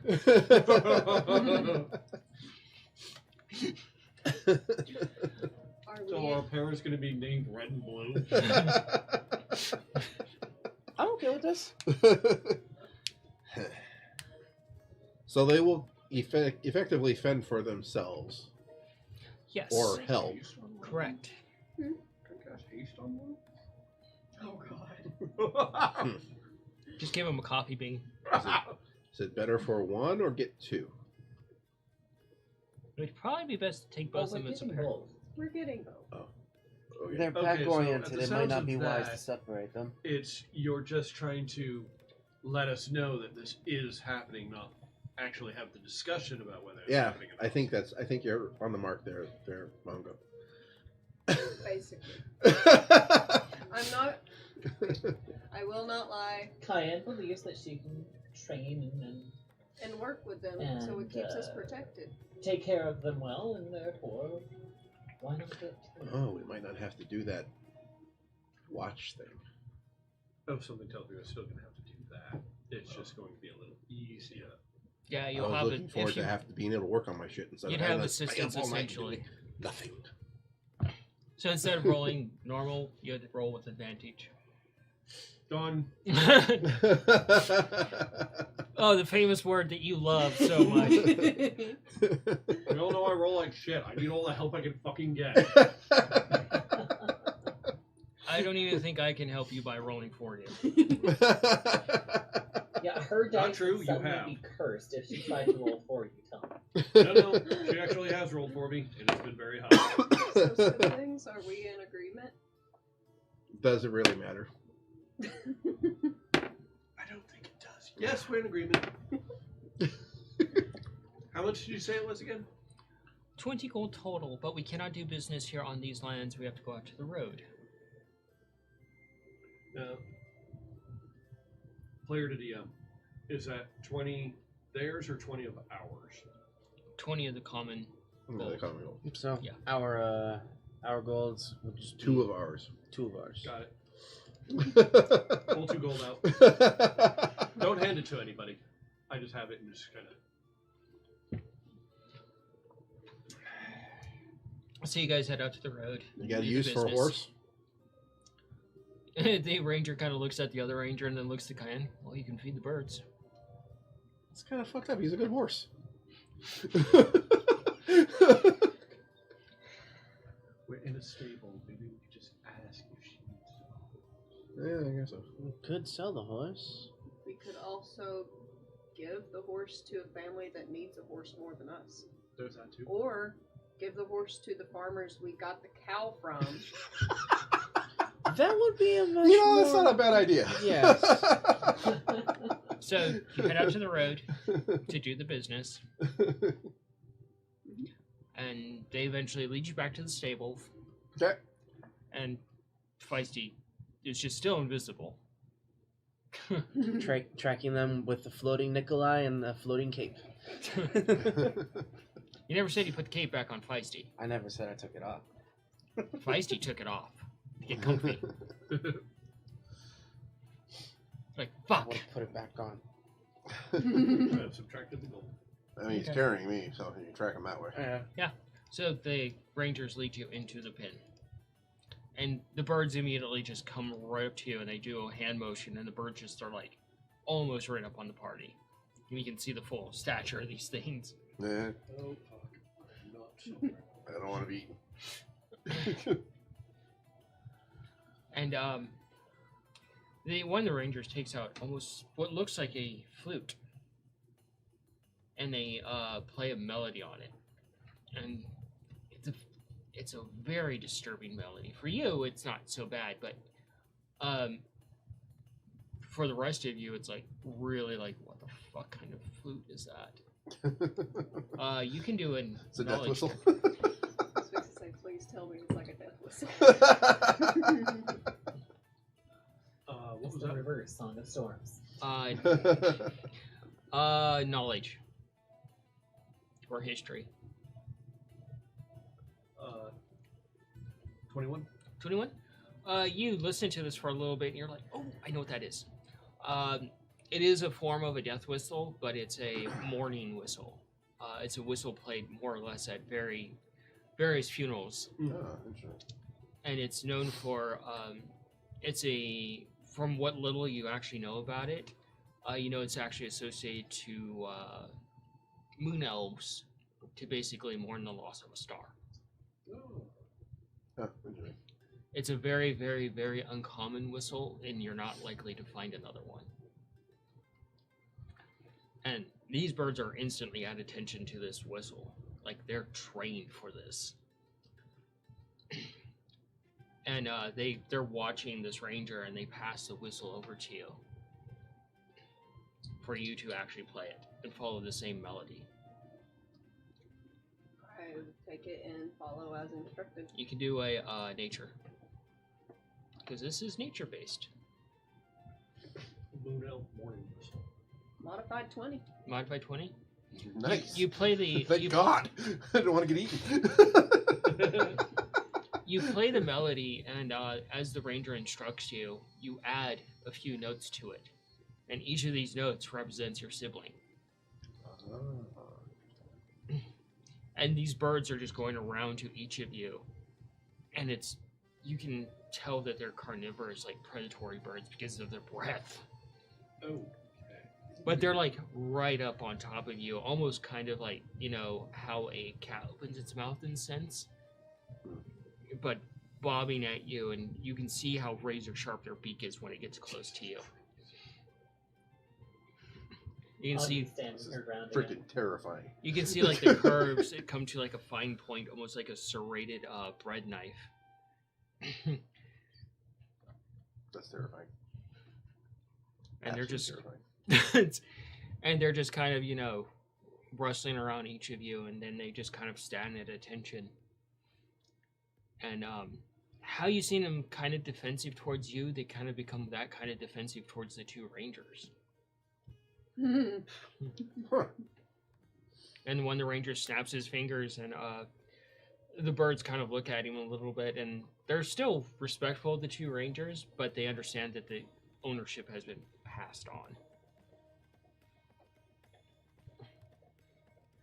All right. And the rangers give you a music book, essentially, and it's written in the language of nature. Not Druidic, but it's language of nature. The tones and things like that, and how to give certain commands and things. And all the commands are generally either given verbally in a sing-song way, like Elven, or through this whistle. Interesting.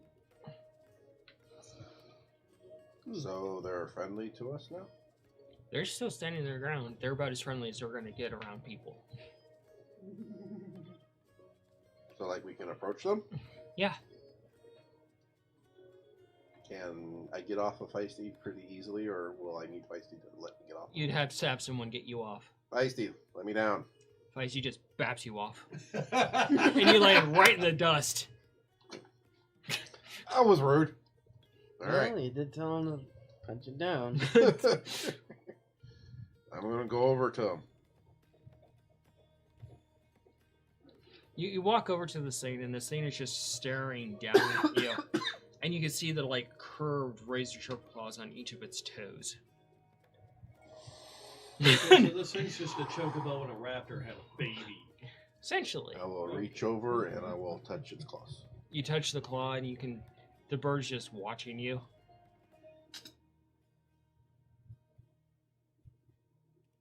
Okay.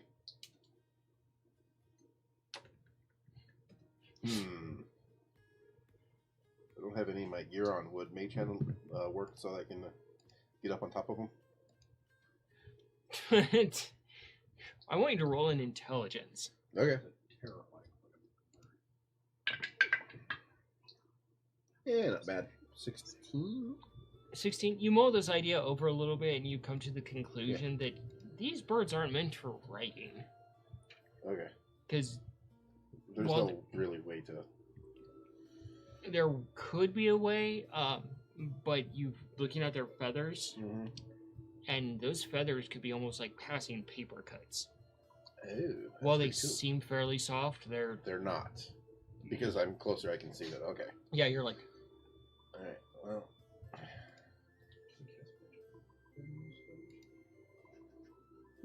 So I look up and I was like, the bird just comes straight down at you. "Ooh." You In all a four of very those. fluid kind of weird way. Huh? Yeah, all four of those eyes are just focused on you. Okay. I reach up, touch his beak. Kind of like friendly nose pat. Does it do anything? Alrighty then. Cool. As you do that, you start to turn around. You see the other one was standing right behind you Uh-huh. at a level where it could attack you if you did anything. Oh. Reach up and pat his nose. Oh, it's not close enough so you can do that. Oh, okay. And you're just making the connection of like, well, Ah. we're able to approach one, the other one was watching. Ah. You guys saw this whole thing play out. You saw the other one move around behind Nikolai and get into an attack position if he did anything. Okay. Well, I'll go over to the other one, do the same thing. Wait out and tell him to come here. It does not listen to you. It's a lot less trusting. Well, fine. Alright. Are they easily identifiable? Or are they, like, pretty much identical? There's some identifying marks, Okay. you know, scrapes here, scrapes there, and they're like beak and claws and stuff that you can like, okay, I can tell them apart. I can tell them apart. You can tell which one's red, which one's blue. That one is not very friendly. This one is pretty cool. So the cool one will be blue, and the other one will be red. Maybe, I don't know. How about red is named Gallo? Well, I'm going to wrestle with Red at some point. Don't do that. We name red Gallo because tempered. Their feathers may look soft, but they're sharp. Oh, that sounds even better. Oh, Dangerous. wonderful! Yeah, I was gonna Yeah. like crawl up on it and like kind of like scritch them or whatever, and no, I don't want to be shredded. Yeah. I'm gonna raise my hand out toward the more untrusting one. Just hold my hand there.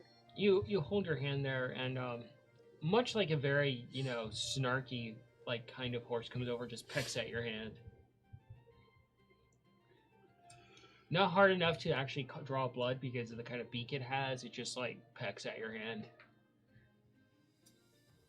All right. You'll learn to like us eventually, I promise.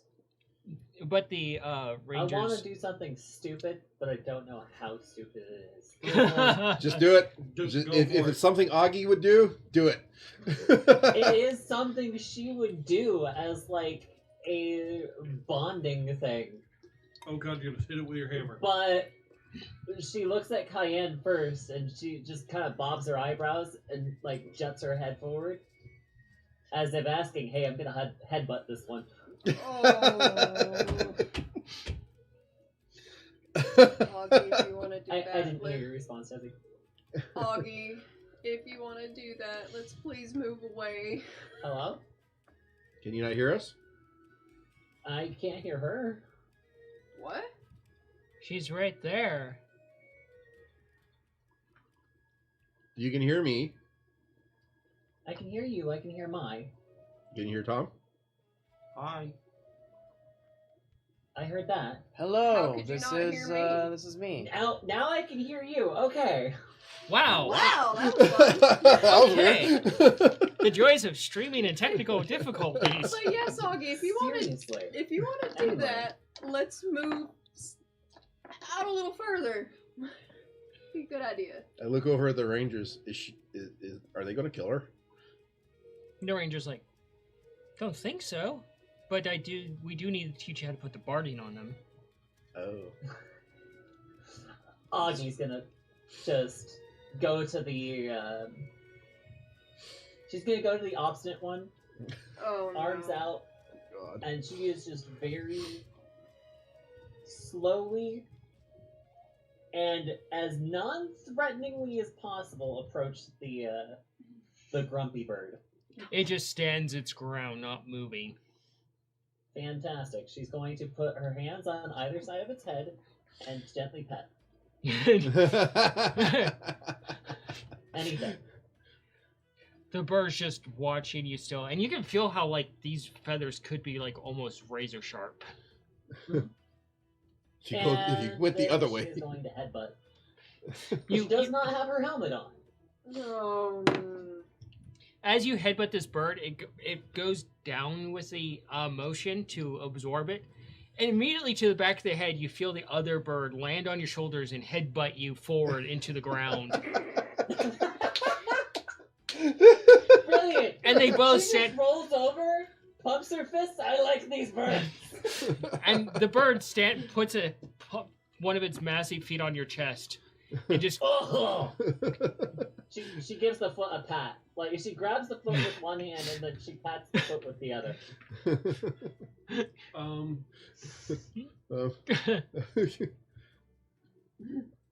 Okay, so one, I think he's not the only one with head trauma.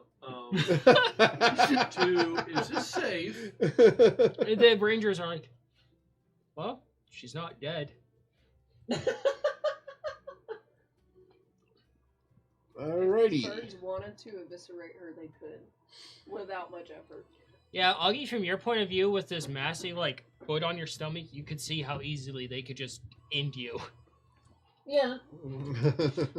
No, she was aware, like, from moment one, that these are dangerous critters. She just doesn't care. Yeah. So the rangers do actually show you how to put the barding on. It's we didn't put water up there. it's more or less like, okay, here's a safety lesson 101 with these things, and how you put the barding on these birds to not die. I'll pay attention. I don't know how the hell I would ever. Augie's going to pay very close attention to that. Very close Yeah. attention as well. Same. Yep. Yeah, the birds are used to this, and you see them actually. What's even more scary to you, Nikolai, is the barding also has a layer of armor over it. Yeah. So not only do these things have razor sharp feathers when they ruffle up, they have armor on them. That's pretty cool. And you can see, like, between certain plates, there's some actual chainmail, and it's padded Oh, bless for you. them specifically. Isn't it? But you can see various latchings where you can actually hook a card up to them. And there's all these... You're surprised by it. There's actually quick releases so that they can be quickly released from sitting in the actual neat. cart. Neat. That's pretty cool. Good idea, guys. Especially if they're like used for defensive purposes. You just let them go. I do have a question. Seeing as Feisty needed to be a registered animal, do these animals also need to be registered? Yes. Well, that's going to be fun. If you don't have your horse registered either, that should have been registered as well. He's been in a barn the whole week that we've been here. Still, We're giving it's a them registered animal. Give them to the farmers that we got the cow from. Yeah.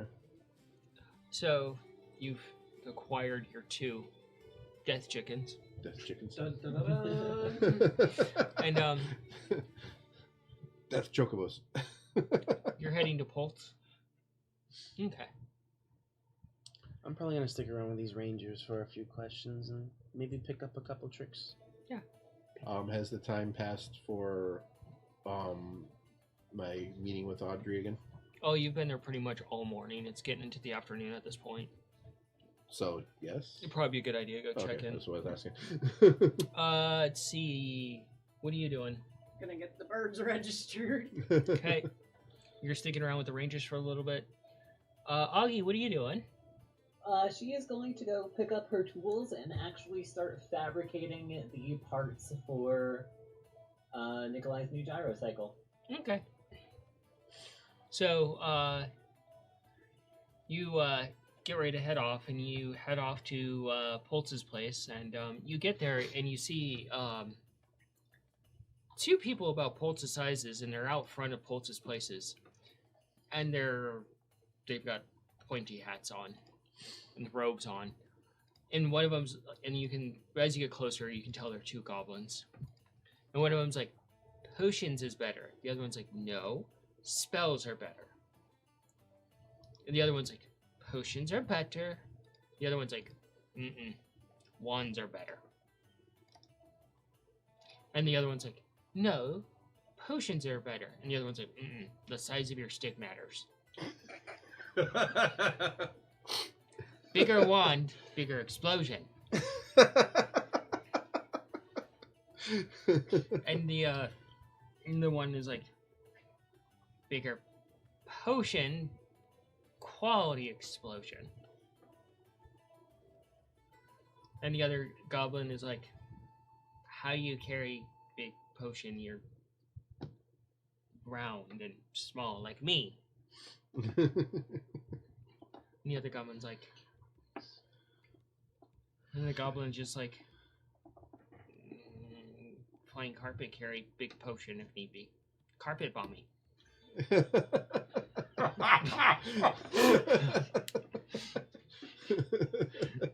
All right then.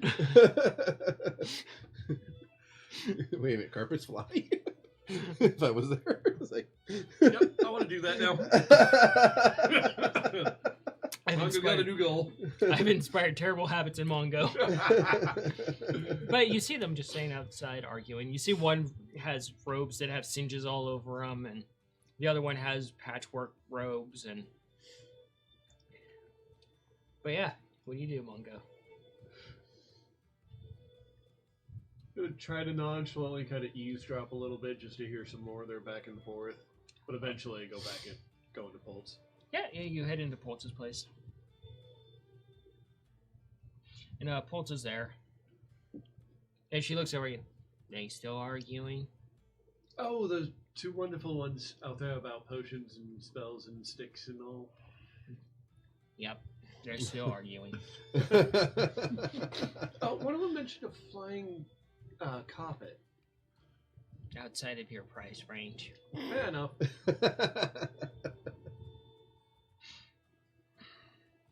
Just like out of random curiosity, like way, way outside, or just like just outside?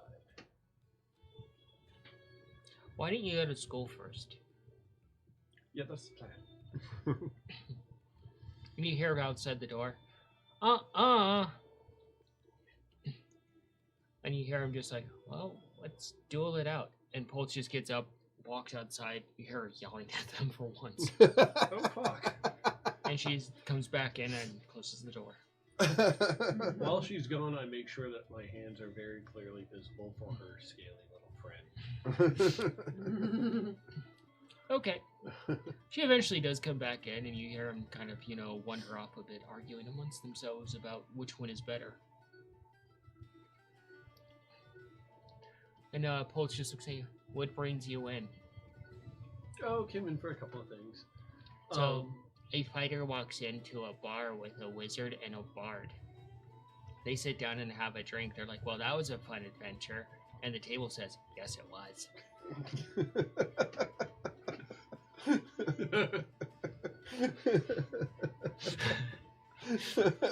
Oh, did you ever hear the one about the knight who got off his high horse? Yeah, neither have I.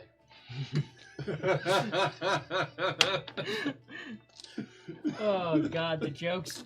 Augie's like, headset off. I'm leaving while this conversation's happening.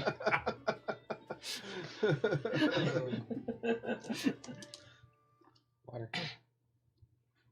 So, what brings you in? Sorry, I was going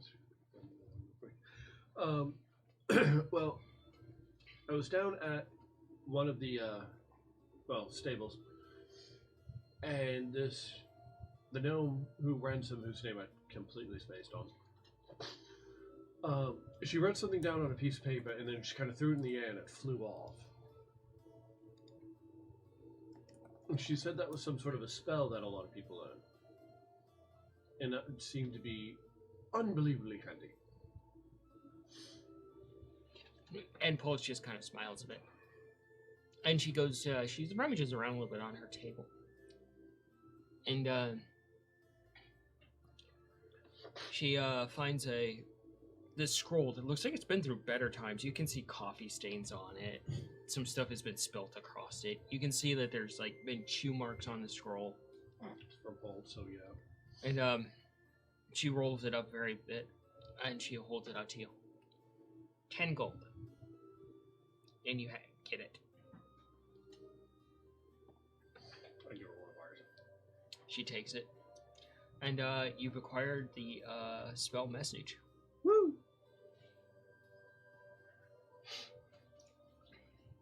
Oh god, that's going to be horrifying for the rest of you when he starts messaging you. Yeah, especially if they don't know I can do it yet. Fly to Augie's head. What the hell?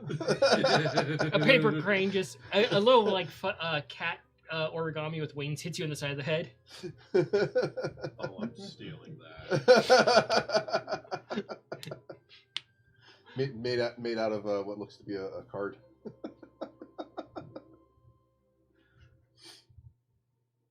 tell you later. Oh, wonderful. Bell. She watches.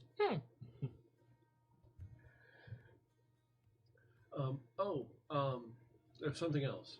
Well, I've had some pretty decent luck with some of those potions that you've sold me. I was wondering, you wouldn't happen to have a kit to make some, would you?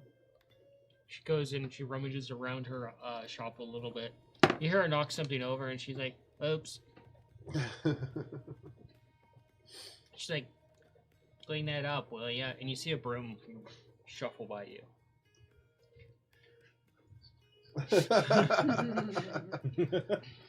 And she comes out and she's got like this little kit. Like, it's like about, if you stand outside, it's about as tall as Nikolai. Alchemist's first brewing kit. That's essentially what it is. And you see on there's this tag on it that says, my first brewing kit. I was just joking. And it says ages 5 to 10. Let's go start somewhere, I guess. And she sets it on the table for you. Oh, wonderful! 1 silver. Give her one of our copper. That's a good one, yeah. Yeah. Yep. Yep, it's a 1 to 10 ratio. Yeah. And she slides it over. And this thing, it looks like an old medical bag from, like, you know, the 1930s, essentially. It has a lid that opens up, and the little, like, articulated arms with the little thing, and in the middle of all the ingredients with, like, an actual, like, basic, very basic, like, instruction manual. That's pretty cool. Kind of cool, actually. But it's super basic. Good enough. Yeah. Anything else I can do for you?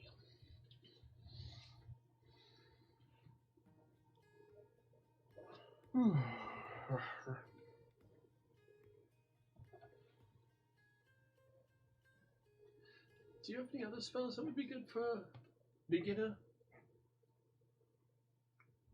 Because I mean, I know most people would probably be asking for one like by name, but unfortunately, with me still learning, I don't know any of the names yet.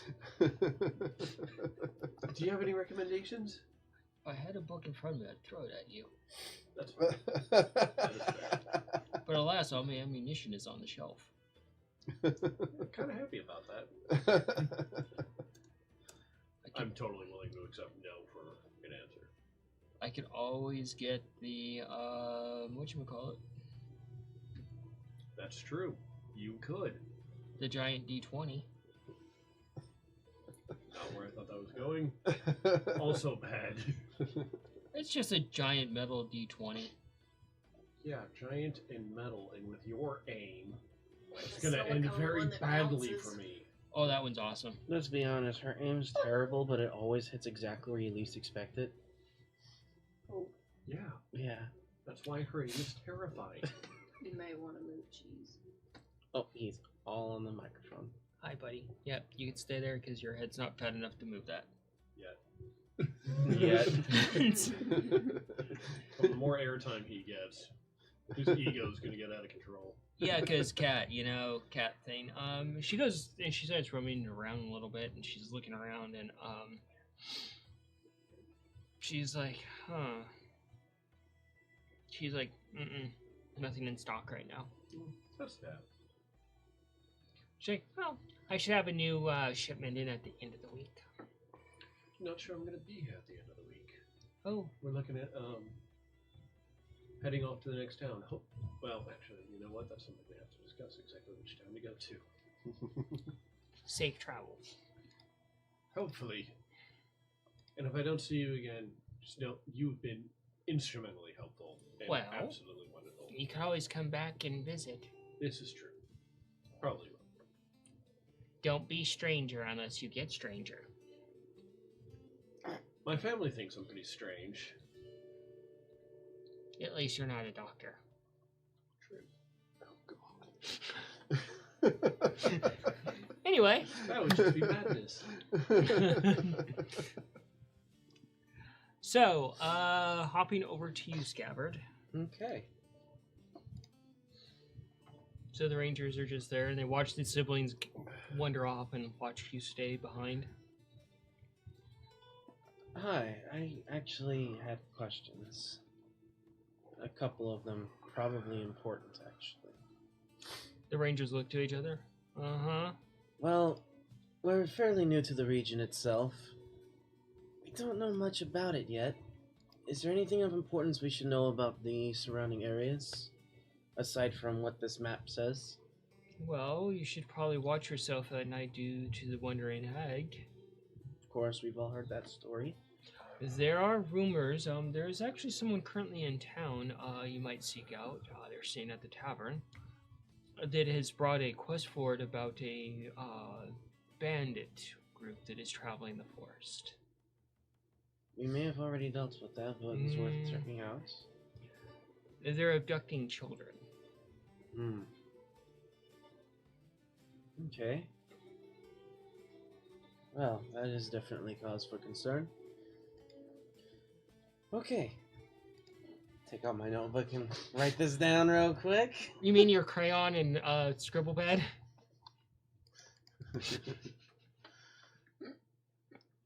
I'm gonna write this down as he writes it down in crayon.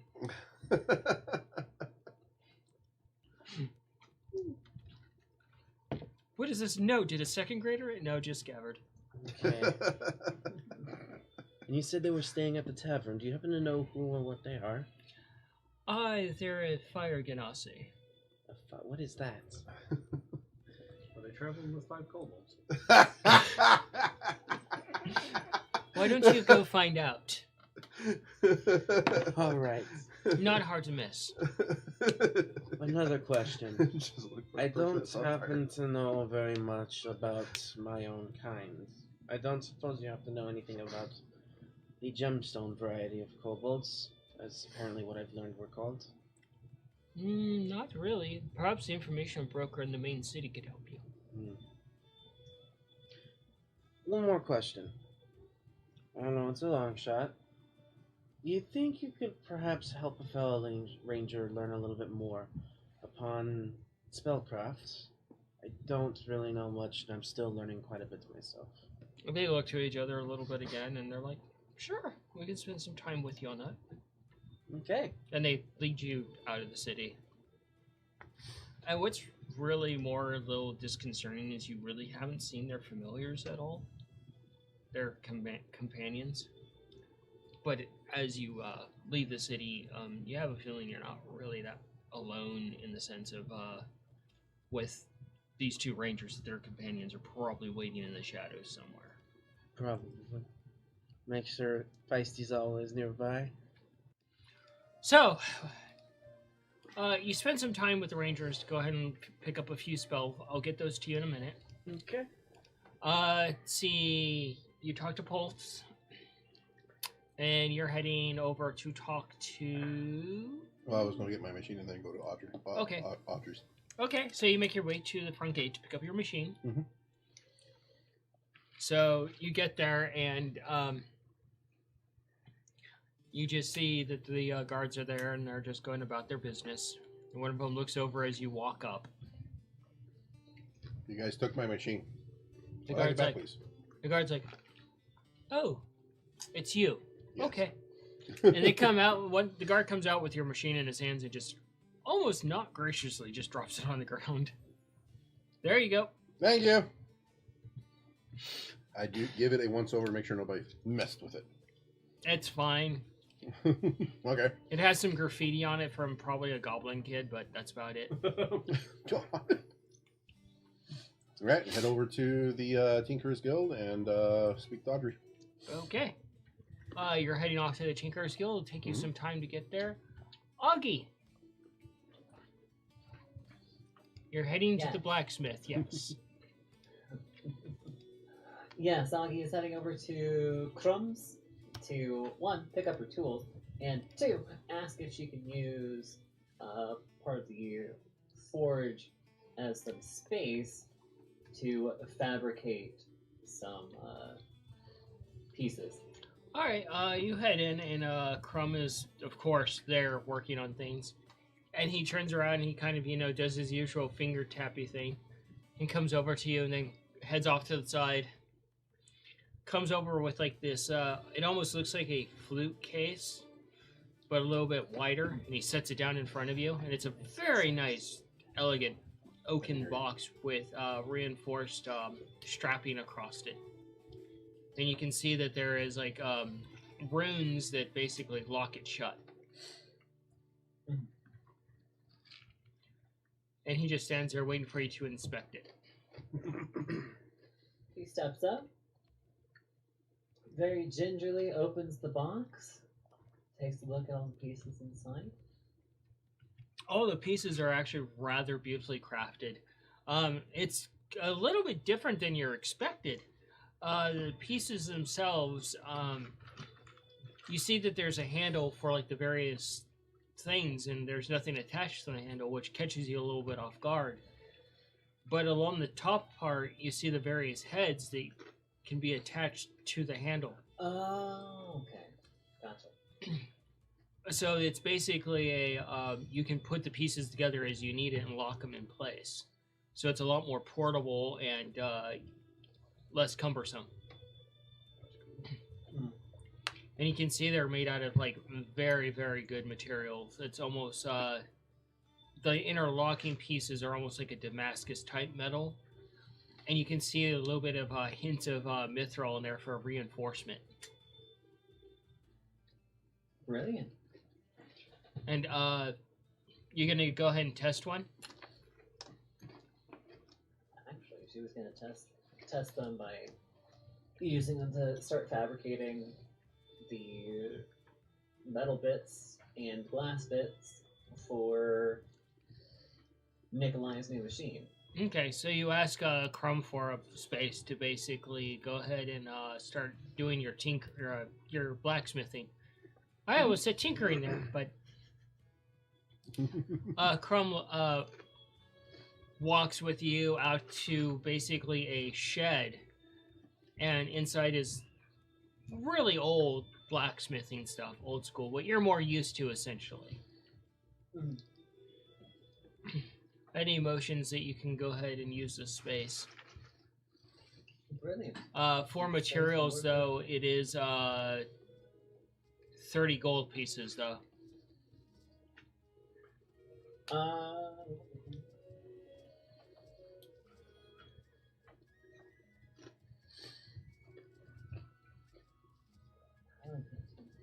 Sorry, they changed The coin system? No, they changed the UI a little bit on above BTT. I'm trying to see where my inventory actually is now. You can go into your normal character sheet since we're not using above BTT yet.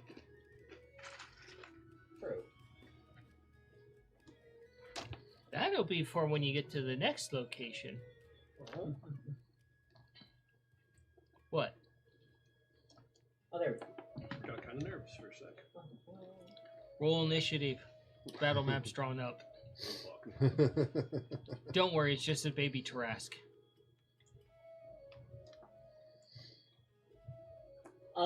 Crumb, can I write you a banknote? Crumb looks at you and goes to a book, opens it up, and this, as he opens his book, dust just, like, you know, metal fragments and dust just goes all over the table. And he brings up a quill, and you notice the pages are made of metal. Interesting. You will pay me through the bank, correct? Yes. Processing. I would give you coin, but I don't have much right now. He takes this quill and he starts writing in this book. And you can see him just carving into the softer metal. Does he sound like a prayer? Oh, a very odd man. Brilliant, but odd. Transaction has made. Please enjoy your work. Wonderful. Thank you so much, Crumb. And she'll start going to work. You head over to the shed area. You head in, stoke the fire, get the metals you need, and start doing the crafting you want. So you start putting this new kit to use, and the first thing you notice is when you attach it, it locks into place very, very well. But as you start to hammer on the metal, you can tell that the tools are starting to absorb the impact, which will allow you to work longer, essentially.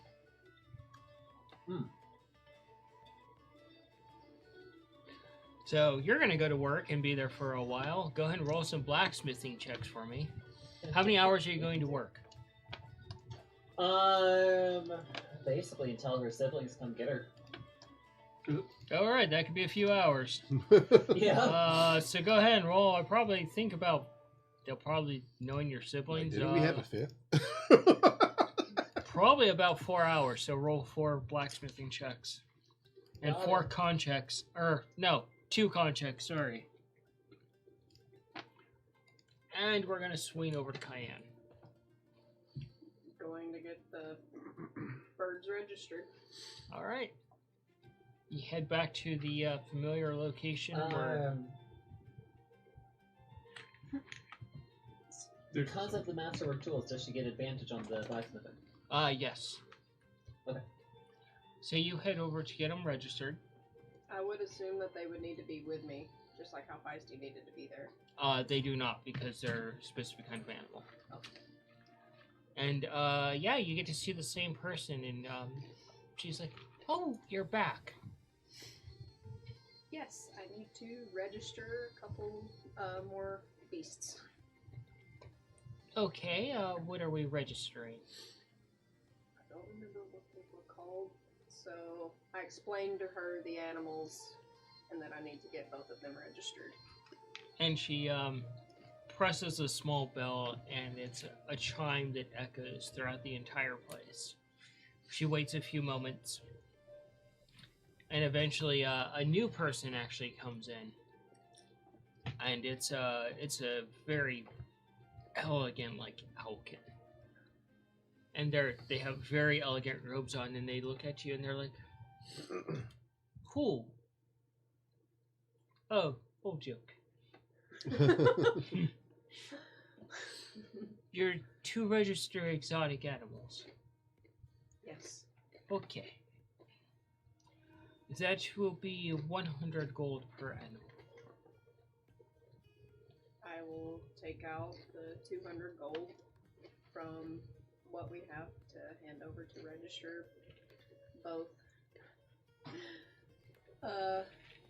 red and blue. So we're naming them red and blue. Huh? Okay. You're free to name them whatever you want on the registry. This is true. On You're the only one there. on the registry, one would be under the grumpy one would be called Dirge, Okay. but the other would be named Blue. All right. They do the documentation. They have you fill it out, verify it, and the registration is done. As simple and painless as before. And the Alkin is like, I will go to the stables, verify, just on a visual appearance. Is there anything I should be aware of? I must be with you. Oh, They, Dirge and Blue aren't exactly very trusting with outsiders. then we shall travel together. And the Alkin is like, I'm so excited. I don't get outside of the walls too often. And they start walking with you, and a few people are just kind of like, oh, that's an Alkin. Don't see that too often. And they're very quiet when they're walking. Just kind of, looking everywhere. They actually have their robe pulled up so that they're not blinded by the light. Is he a doctor? No. Shut up, Tom. Shut your face hole. I was just curious. So how has your day been today? Boring. Checking records of registered animals. There's not too many exotic things that are registered. Although someone did try to register a kobold, which is illegal. What did you do? That's a new one. The other day, someone actually tried to register a dragonborn as well. Again, illegal. Can certain races be actually registered? No, they can't. Anything with sentience generally cannot be registered. They're considered their own free will. I'd always wondered that. There are certain cultures that would see otherwise, but they're not of the norm society. And so they eventually both eventually get to the stables, and they look at these two birds, and they're like, oh, that's unique. And they make a few notes in their documentation. And they're like, you have a pleasant day. You as well. May the moon goddess be with you. And they bow a little bit and head off in their own direction. Wave a goodbye as they walk off. And are you gonna do anything outside of that? Just spend a little time with Red and Blue, as the party is going to call the birds. And then just wander about the city for a little bit. Meet Okay. up at the tavern later. Not a lot going on in the city. You can see a few kids running around here and there and causing mischief. You do bump into the two at the lemonade stand. Oh. And you kind of stop at if you stop there, you can see that they're now selling bread dogs. Bread what? Bread dogs. Bread dogs. So basically a hot dog that's just bread. Well, it's a lot more adorable than that. Oh boy. Of course Cayenne would go back up. You see them and they just scream with excitement. They're like, oh, you're back! Yes, I'm back. We created something. Oh? And they're like, we call it a bread dog. A bread dog? Yes. And you can see like a little like bonfire there that they've set up, and you can see that there's some sort of like animal fat in it, and there's a pot that holds the animal fat, and they put something in it on a stick, and they wait for it, and they eventually hold it up. What? What am I Oh. looking at? I'm Exactly? thinking corn dog. Yeah. Oh. Soon I put two and two It together. okay, Yeah. that took a minute. I'll take it and try it. Some type of You- sausage. You take a bite of it. On the outside, they basically took bread that was soft and squished it around the outside of a sausage and then fried it in the beef fat. And then you see like, Delicious and adorable. and then they have like a little container, and you can see it's a bunch of crushed up tomatoes, and they hold it up, I'll take it. and you take it, and they're like, "Put it in there. It's real. Oh, it's so good." I'll do as they asked and try it. It's basically like almost it's like a very natural type of ketchup. There's not much spice to it. It's basically tomato soup. Tomato Yeah. Ketchup has spice. Yes, it does. Yeah. You like it? I'll nod my head and finish off the bread dog. And they just high five each other, and they're all happy and giddy with each other about it. I'm gonna place five gold in their tip jar. They light up, and they're like, and they just come around, and they just instantly start hugging your legs. You two are going to end up taking me for all of my money. You're too cute. And they go back around, and they make you like about 5 more bread dogs, and they wrap it up in like a basically a cloth, and they hand them to you. Thank you guys. Y'all were really sweet. Now you have 5 bread dogs. I'm gonna save those for my siblings. they're gonna be so confused about what this Like- is. I'll pat the kids on the head and I'll move along in the city.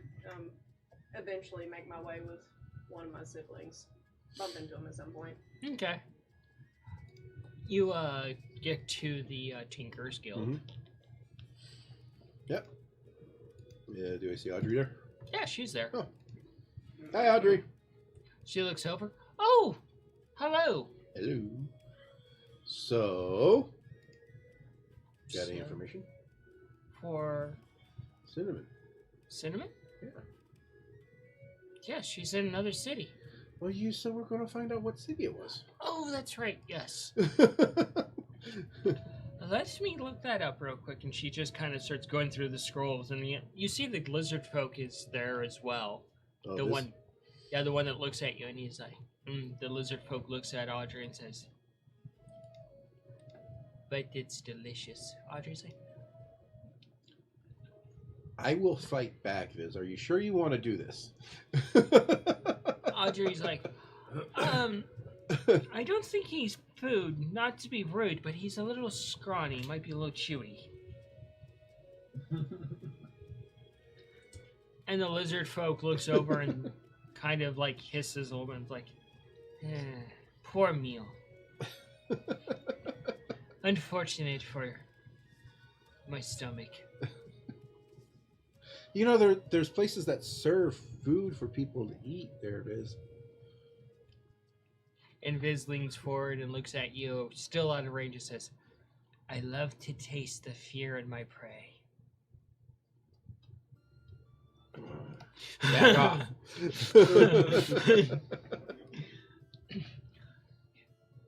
Have you ever hunted something down and pulled its arm off and watched it squirm? No. No. I've Audrey's never like, done this. stop scaring the poor little mouse folk. I'm not sure. Is he serious or is he just messing with me? Audrey's like, he's serious. Whoa, jeez. I thought you were just being weird. I step away from him. put Audrey between me and him. Why does everybody want to eat me? Audrey's like, I don't want to eat you. Okay, well, not everybody. Just like, rude. Sorry. I wasn't trying to be rude. sorry, but I'm going to stay here on the other side of you. You're like, fuck that.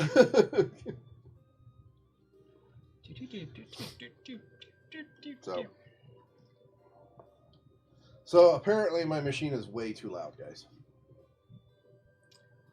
And Audrey's like, well, perhaps you should fix that because we heard you coming. Okay. Yeah? Yeah, the guards took it away from me last night. Or this morning. The Apparently I was lizard, waking everybody up. the lizard folk just kind of laughs a little bit. Anyways, I need to figure out why it's so noisy. Why exactly is it noisy? What can you tell me as the DM as to what noise it makes? It was ramshackled together. A lot of the plates are clinking together. Things are grinding together. The Okay. machinery itself is sound, but everything attached to Just it is rattles and shakes not. and okay. Also, the engine is very, very loud. So it's like a poorly made, custom done Harley that's basically Frankenstein. Yeah. I will, while waiting for Audrey, I will get in there and try to tighten some of the stuff up. You're realizing very quickly that a lot of the stuff you have to fix, you're going to probably have to get outside help, which brings you back to Augie. Give a big plate. Big plate of metal. Yeah. And she gets back to you eventually, and she's like, she's in the Scarlet Field. The Scarlet Field? Yes. What is the Scarlet Field? What do you know about it? It's off of a volcano, and it's a natural place for rubies to grow. Oh, interesting. These rubies are under the surface, and they try not to disturb them too much because they help produce the most vibrant red roses that you've ever seen. Huh. That's interesting. Some of them actually refer to them as blood roses.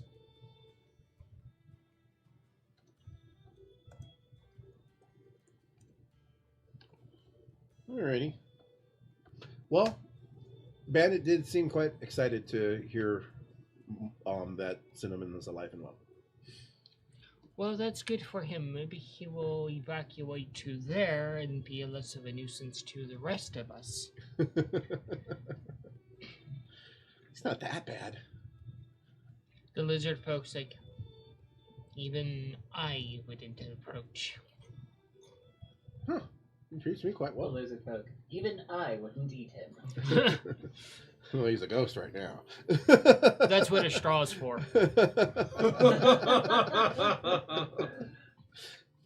All right. We all know ghosts fear vacuum cleaners. It's true. All right. Well, thank you, Audrey. Viz, stay away from me. As you head out, you look over your shoulder and you see, out of your machine, and you see Viz just watching you like a hawk. As you're heading back towards the upper part of town from the older district, you hear the familiar sounds of Nikolai as he comes rolling out of the Tinker's Guild, and a few people kind of jump aside.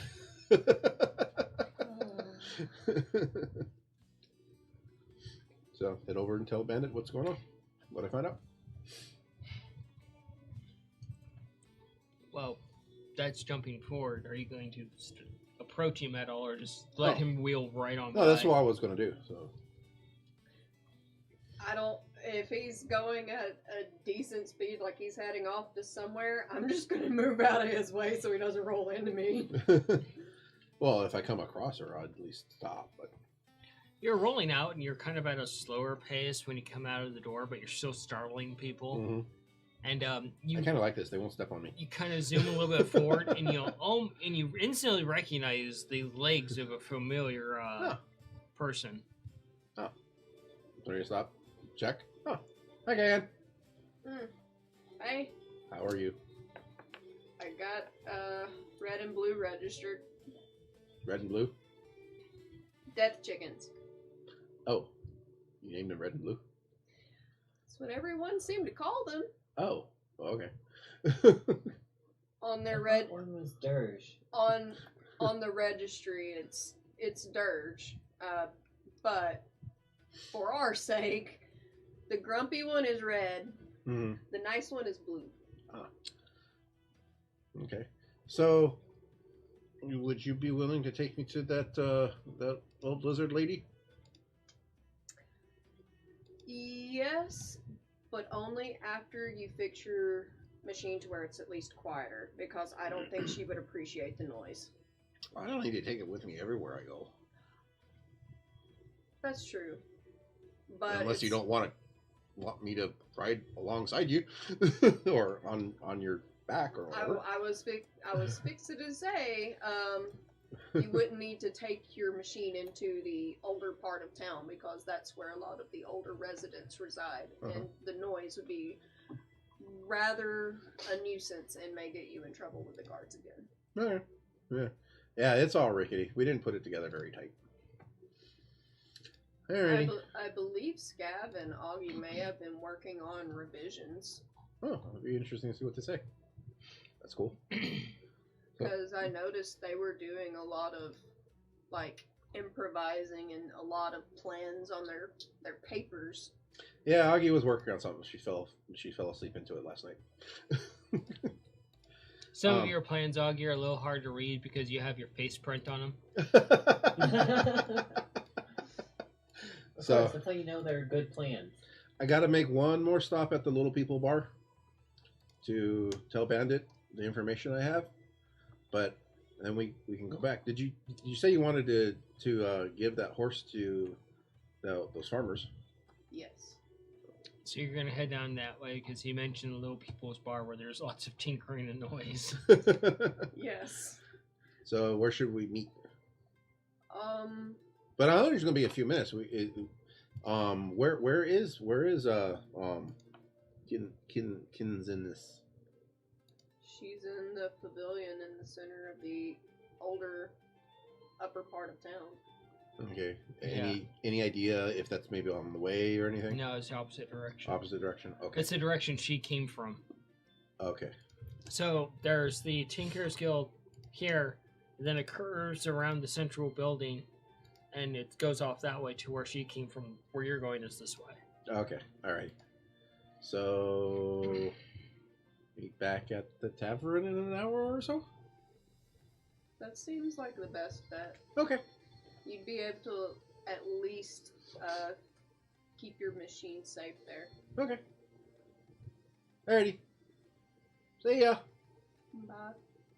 Or basically go back to the stable to take the horse to the farmers I got the cow from. Okay. The older couple, they're there working land on their own, taking breaks. As you can see, as you're walking down, you can see them working, taking breaks, working, taking breaks. And eventually you do get there, and they see you come up, and the guy just kind of looks at it, and he's like, "Oh, it's you. How did the cow treat you?" The cow was very, very, very nice. And That's good. I noticed both. Did they pass as natural causes? Yes. That's Yes, gravity's a very natural cause. That's wonderful because we raised that horse from a very young age and treated it as part of the family. I did the same. And I noticed that both of you are having some trouble. Man, he's trying to. Hey, you good?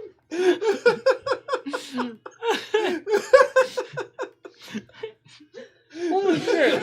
We have a broken scab. Die over there. Don't mind him.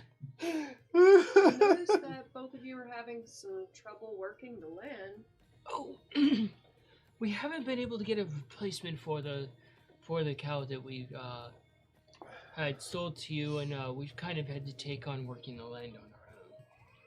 Well, We're just not spry and young anymore enough to. I believe I may have a replacement. Oh, how much will it cost? The only thing that you would need to do is have this animal registered. I think we can swing that. And the old lady comes up, and she has like Coke bottle glasses on, and she has like this big straw hat, and she adjusts them, and she's like, "Why are you talking to a horse?" He's like, "Manners. It's a centaur." And the old lady just looks confused, and she's like, "Tar the consent?" Yes, we'll go with that, ma'am. We'll go with that. And you see her trying. She pulls up a carrying horn as well. Jeez. Ah, okay. And she heads off to go back to tilling the field essentially and starting to plant what looks to be carrots. I'm gonna give the farmer two of the copper that I had in my pouch of our copper. He takes it and he looks at it. He's like, "Oh, I've never seen coin like this." It's from where me and my siblings are from. Oh, it's an interesting design. I figured that you could use this coin to trade in with the bank, or even use this to save when you need money. We don't know how to repay you. You don't have to do anything. Take this as a thank you for helping out me and my siblings. Well, we should be thanking you for giving our cow such a wonderful end to its life. It was very spectacular. Was it struggling for the last hour or so? Yes, not at all. He was just kind of strapped in, being wheeled around. No longer just that faceless cow.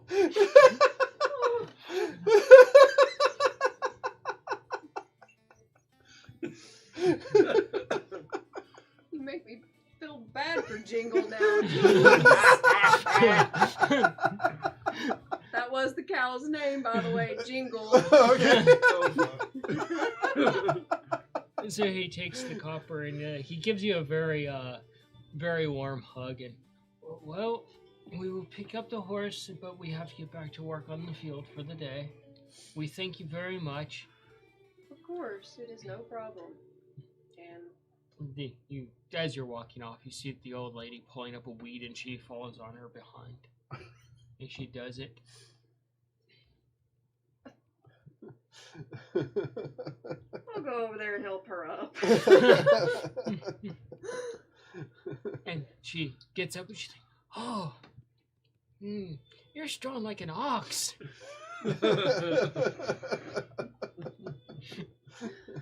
I have been told this. More like a horse, but you know. She picks her glasses up and puts it back on. Just big, thick Coke bottle glasses. Please be more careful. Oh, I would I'm picturing definitely try to Muriel be. now.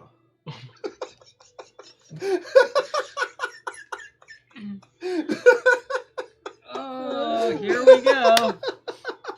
So how far away is this little farm from the town, and do they have a little dog? Oh, God. Terrified little dog. So you head back off to the town? Mm-hmm. Back to the tavern, I should say. Oh my god, we're gonna die of laughter Yes. before we get anywhere. Oh, Oh, lordy. How did the party TBK? TPK by laughter. TBK by laughter. The Joker would be proud. So you eventually get back to the tavern. Mhm. And you're the first one back. Are you heading back to the tavern? So you're in your usual spot. You head into the tavern, and you see Cayenne out of her usual spot outside. I'll join. Okay. You head back to the tavern. Well, I was headed to the Little People's Tavern to Okay, right. give Bandit the information I got. You head back to the tavern. Yeah, if I seen I would go back to the tavern. You get back and you see them at their usual spot. Join them at the table.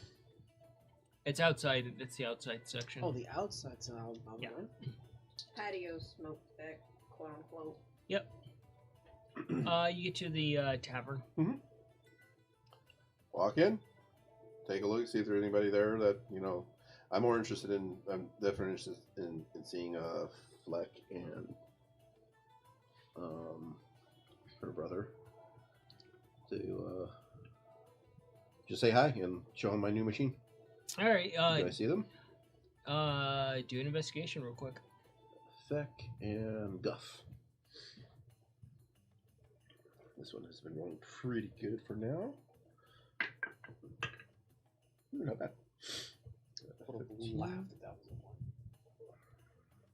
19. 19. Takes you a few moments to look around, but you see him off in one of the other tinkering sections and working on something. Okay. I'll head over and I'll say hi. And they look over and they're like, "Oh, hi, Nikolai." Hey, how are you doing? Good. Is it Feck or Guff? It's both of them. Oh, okay. They're Hey, actually guys. working together on Oh, something. wow. What you guys working on?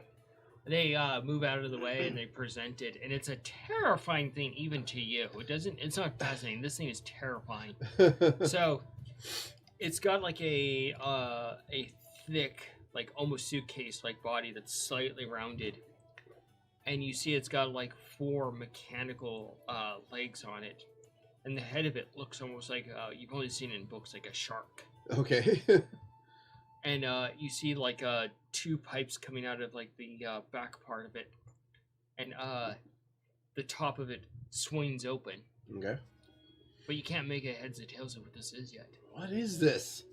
They're like, we have used some of our unique abilities of enchanting, and I think we've made a breakthrough on this. Okay. We need to field test it still. Well, there's only one way to field test, I've been told. Yes. And I agree. You take it Yes. out to the field and use it. And Fleck's like, well, we're deciding on the term the Belchomantic. The Belchomantic? Yes. Mantic is definitely you must. You send this in a direction after you feed it plenty of fuel through the backside. Uh-huh. Volatile fuel. It needs to be volatile. Okay. Highly concentrated. Okay. And it belches almost like boulders of flaming explosions. But you can't control it. Oh. It just goes in a direction and does the thing. It it goes runs in the out of direction you pointed to. fuel. And until it runs out. That's pretty cool. That would have been useful with my adventure in the forest with the bandits. Did Maybe. you hear about that? We heard something from the person named Coin. Yeah. We told her that story. And she's been telling that story. It's odd. Well, yeah, what's odd about it? Are you guys really called the Shits? What? I haven't heard her story. I have to ask her about that. I don't think we've called ourselves anything.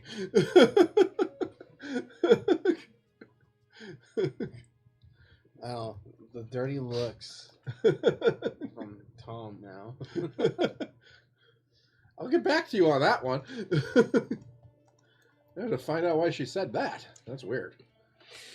So you're gonna leave them to their work as they start tinkering some more? No, it's like, no, I want to show you my machine that I made. They're like, oh, Yeah. you made a new contraption. Yes, I made a new contraption because my machine got destroyed when we went to deal with the bullet. Yeah. So they follow you to where it's parked. Yep. I take them out there. So I met this hamster. Her name's Gadriel. Terrifying woman. And she's fun. She hits hard. I don't know how she does that.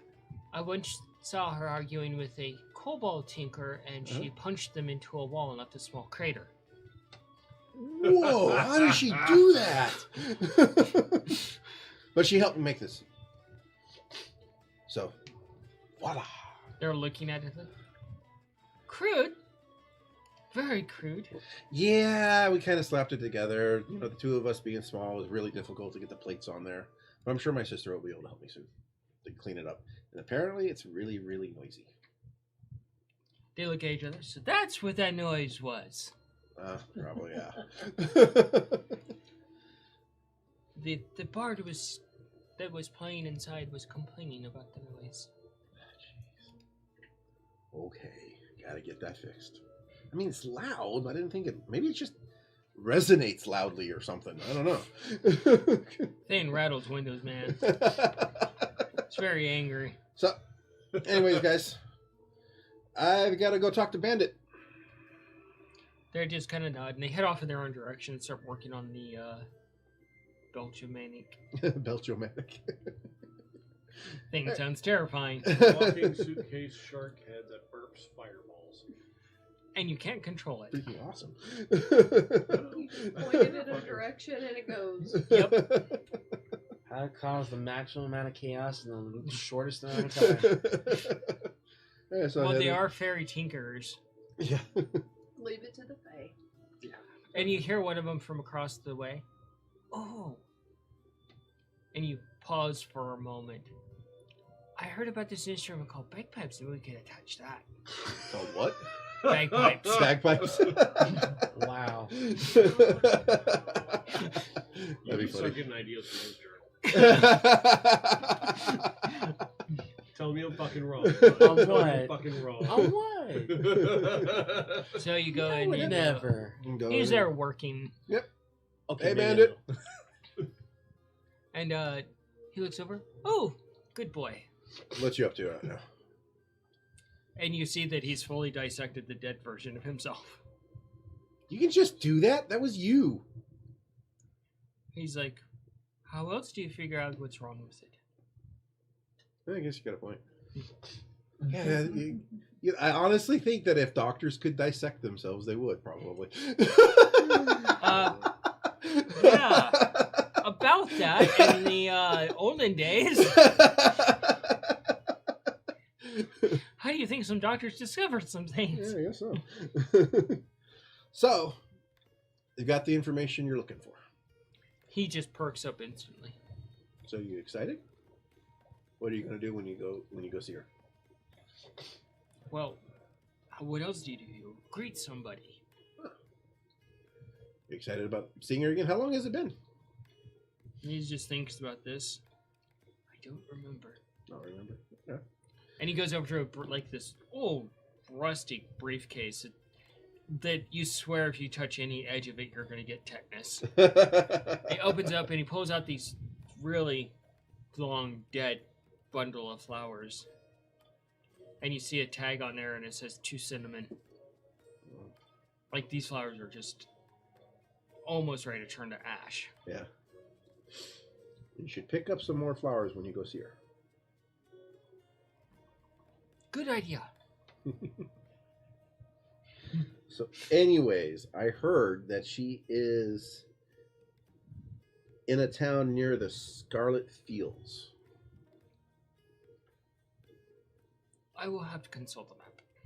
Yeah, she said it's on the other side of the world. He goes over and he detaches the head of the raccoon, puts it in the suitcase, grabs a few of the organs, puts them in there too, starts piling his tools in there on top of it. Grabs a few jars of things, put them in there as well. Grabs a blanket, puts it in there too. People are very strange. Just piling all this, like it would look like a crime scene if you were to open this briefcase. Yeah. So, anyways, you have given me way more information about my parents than I've ever had before, and I appreciate it very much. That's why I did the work I did for you to help find Cinema. It seems to me that you have a need to see her yourself. Travel safe, my boy, and remember, there are no limits to the discovery. And he motions to the dead body of himself.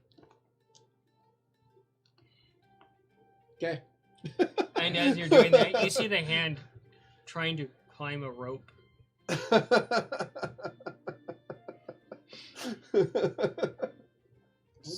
would a hand climb a rope?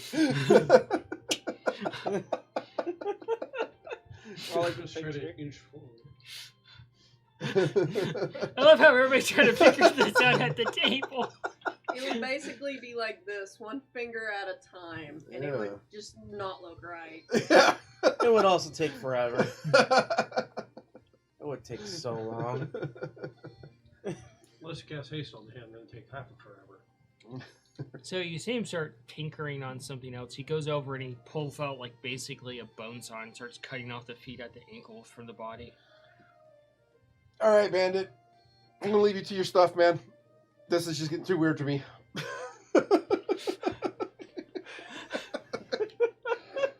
What that mean for?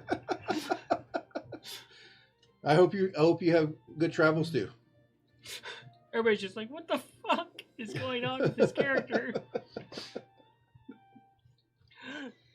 So you head back to the tavern. Yeah, head back to the tavern. After I say goodbye to Feck and Guff. Crazy is the face sculptor. So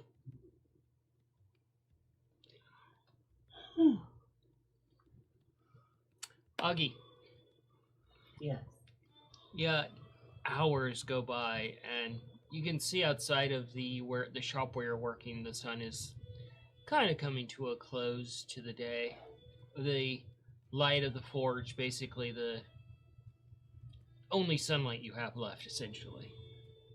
Mm-hmm. You've made quite a bit of progress on your design so far for Nikolai. Okay. Do you want my numbers? Yes, I do. Because I want to be Okay. able to tell you your progress. So, 23 and 12 for the first two. On my constitution check, unfortunately it was an 8. Oh god. And then a natural 20, which makes it 24, and a modified 20 All right. Nice. for the last two, and a 22 on that con check. All right. You got your second win there. Yeah, exactly. Yeah, after she hit herself with her own hammer. No, it wasn't so much hitting herself with your own hammer. You got to a point in there where the bird had tackled you really started to ache, and then you basically got your second wind. Like, oh, just push through it. It's okay. But so far you've been able to craft the main frame of it, and you've started shaping the actual plating for it. And you kind of test it a little bit, and it's actually pretty quiet. Fantastic. Well, nobody's come to grab her yet. Regardless of if the sun is going down, we gotta leave tomorrow, so she's gonna work through whatever the hell she has to. Uh-oh, she's pulling Nikolai. So you guys are And Nikolai. you're at the tavern. You can see the sun is finally starting to come down. And you look around the group, and Nikolai shows up eventually. He turns off the engine before he gets there, just kind of coasts in. Well, I gotta get it upstairs or to our room, so Well, you can just have someone carry it up. yeah, I suppose so. And Nikolai kind of comes to the outback where you are. And you kind of do a head count, and there's no Augie present. Anybody see Augie? No. Well, Well, she's not here. me and Cayenne have to go back out in a little bit. It's We'll look pretty, for her.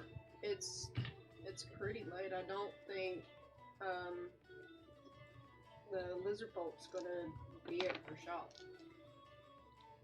Okay, I don't so know where she lives. Did I take hours? You took a while traveling back and forth, and everything did eat up a lot of time. Like how much more than an hour or so? Took about 3, maybe 4 hours to do all the traveling back and forth and waiting for things and conversing and stuff. Oh. Well, shit. Talk amongst yourselves. Maybe we can go back, just check. Oh, That's disrespectful. alright. Could always check tomorrow before we leave. Yeah. Alright. Don't have to leave right away. Alright. You do see Feisty sitting in a chair. Hi. He just looks at you and just blinks. Alright. She's not gonna hurt you. She would have done so already. Alright. Huh? He's gonna get feisty bed. Ah. Stop stealing mine. Or get yourself a new bed. A newer, better bed. Depends on what I find. So you're free to talk amongst yourselves Anybody know about things. where Augie is?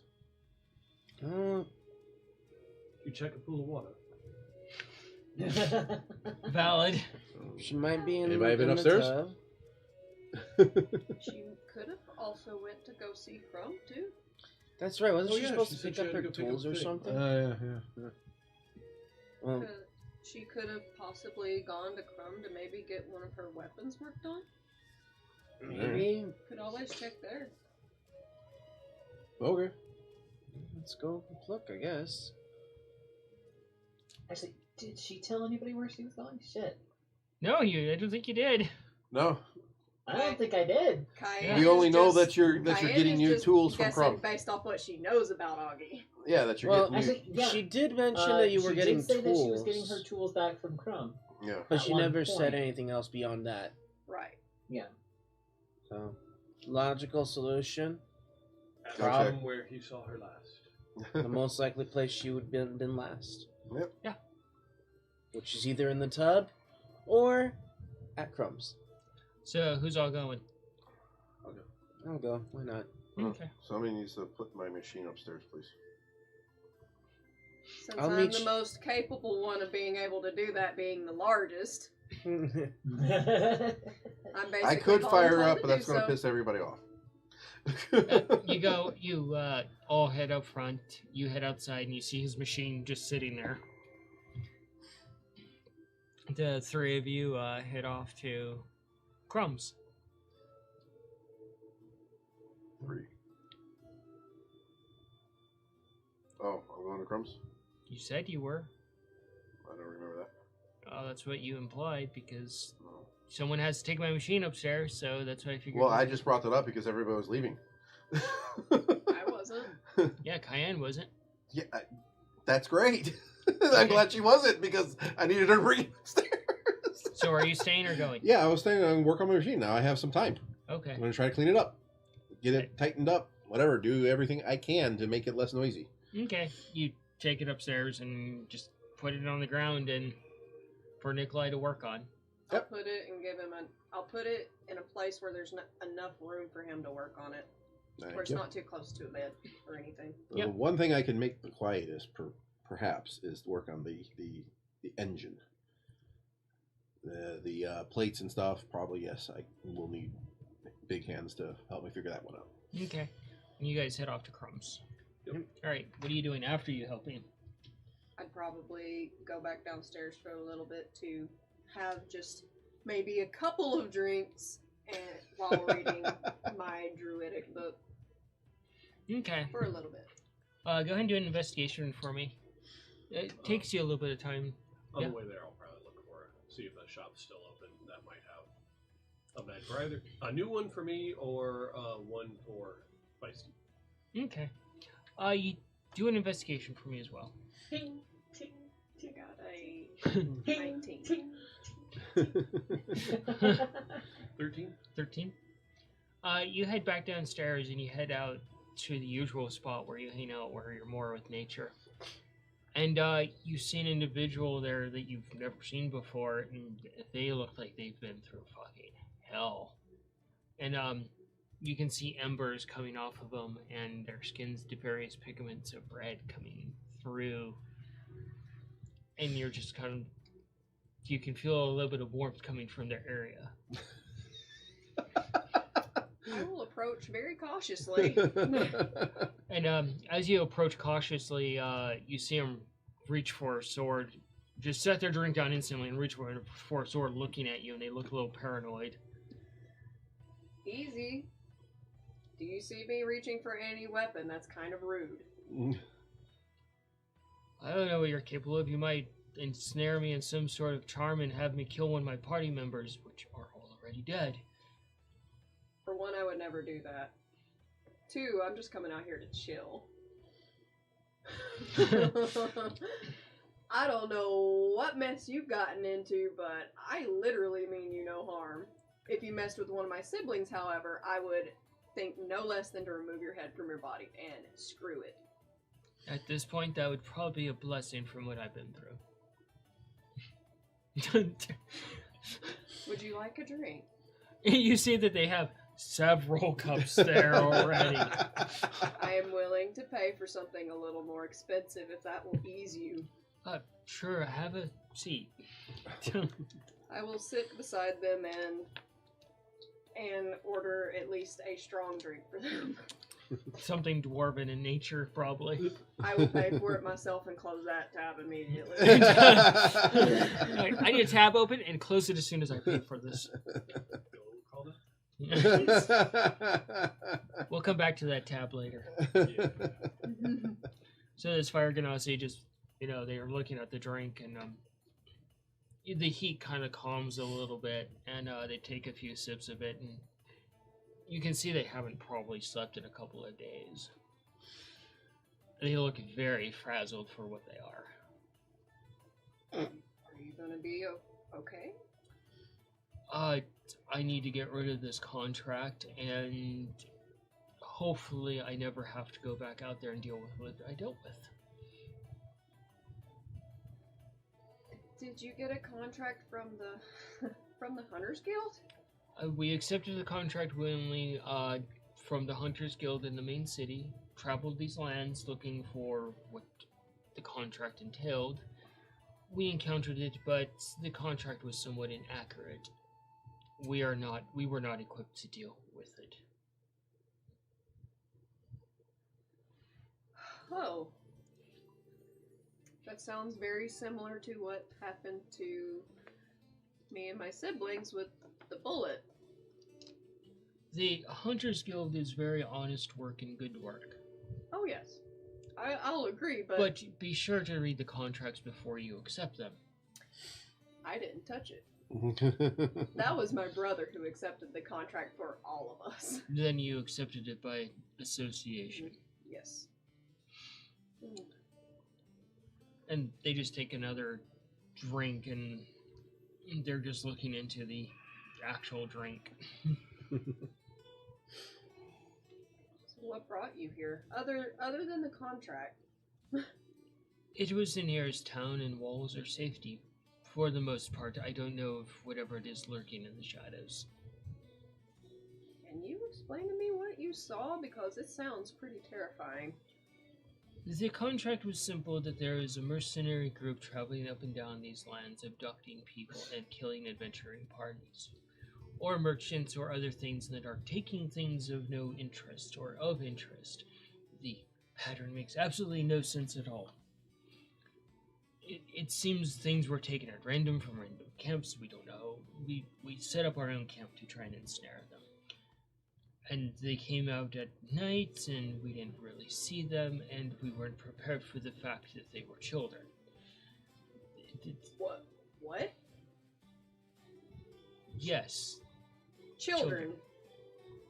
Are you talking about children like my age, or are we talking about kids?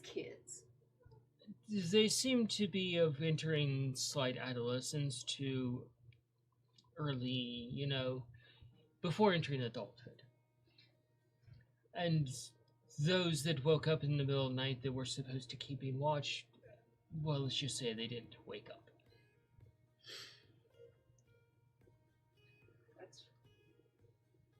I've never encountered that, nor have I heard of that before.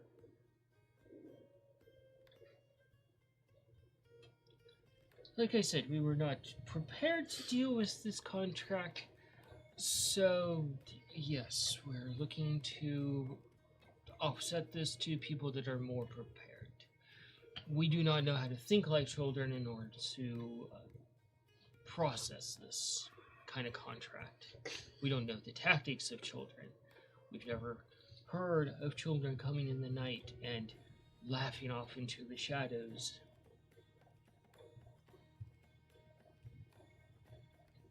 That's just terrifying to think of. First thing that comes to mind is Children of the Corn.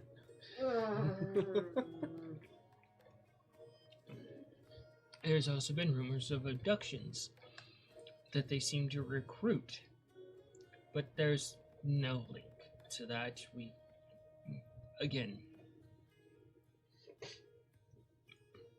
Well, there were a couple of rangers that were in the stables earlier.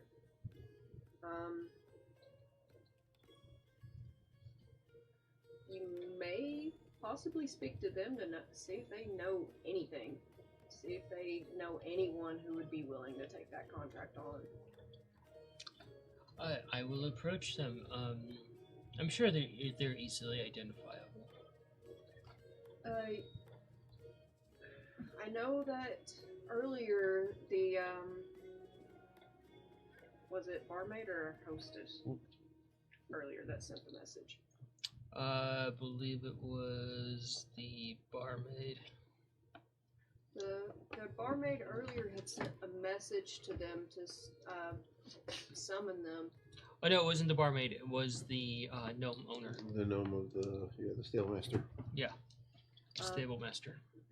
The stable master sent a note for them earlier. If you go to the stables and mention Cayenne, the centaur, the ranger she spoke to earlier this evening, they'd be able to get them for you. I don't remember their names. I remember that they were elven rangers. The Fire Ganassi finishes the drink, and you can see how much they look rattled. They're quickly calling over the barmaid for another drink, and they reach in their side pocket and pull out coin, and they actually spill some coin across the table, and they just push it over to the barmaid.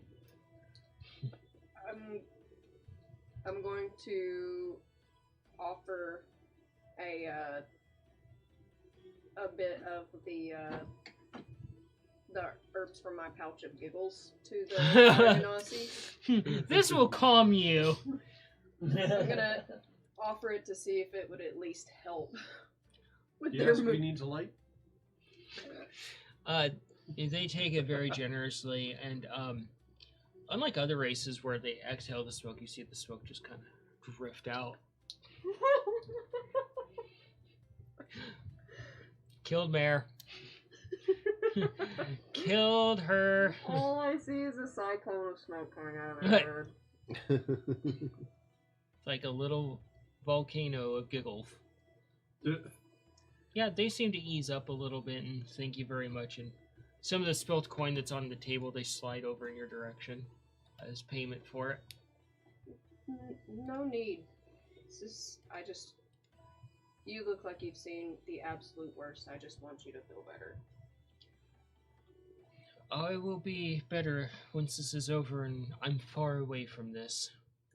See if you can speak to the Hunters Guild as well. And they just kind of sit there and they just kind of seem to get lost looking into their drink as you sit with them. Still enjoying the herb that you gave them. Off to you two. You get over to Crumbs eventually. And as you approach... Yeah, you've been there before, Mongo, and you're used to the big giant tent, essentially. But off to the left, you see another one that's lit up. Oh. What's that? Oh, well, I'm not quite sure. Let's go take a look. You head off to the left side instead of heading into Crumb's main section. And you see the familiar appearance of Augie working in front of the fire and working on something. And your first insight is, oh god, it's contagious because she's building some sort of contraption. I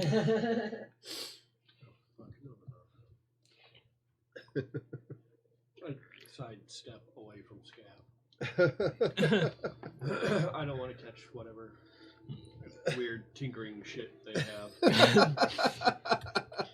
Too late, Tinker buddy. You virus. bought that potion brewing kit.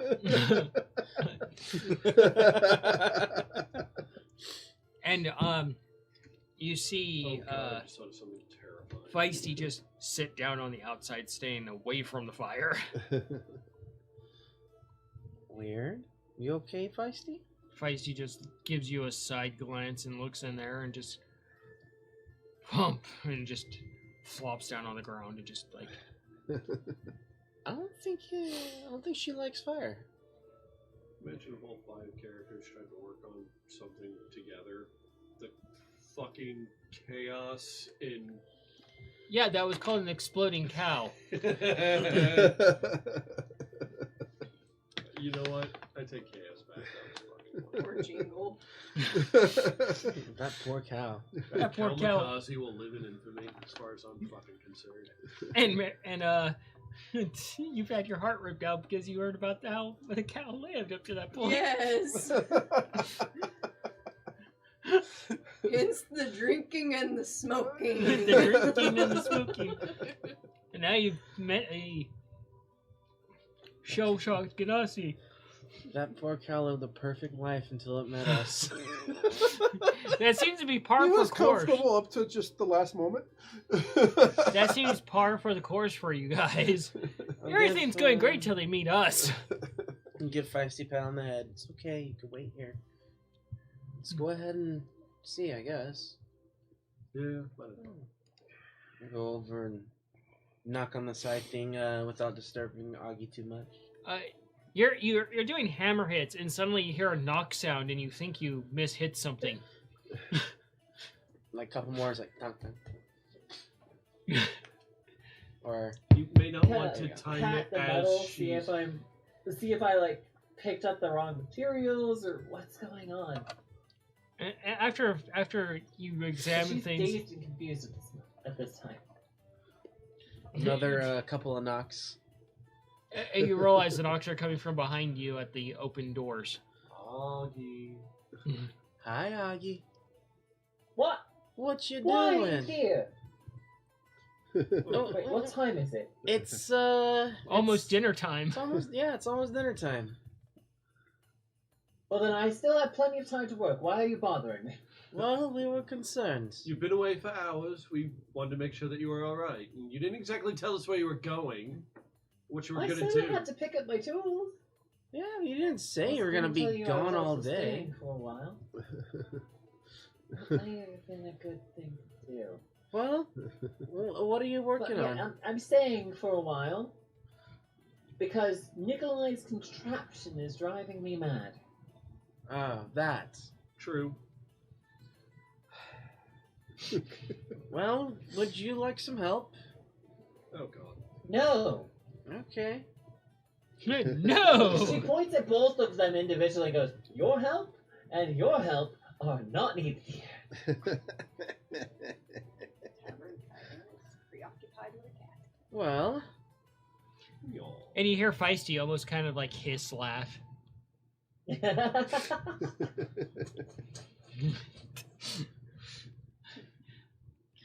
all right.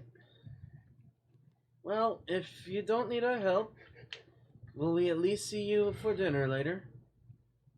How about how much progress have I made on fabricating all of the materials needed so that Nikolai can put this shit together? You've got the basic frame done, and you've started on the outer plating.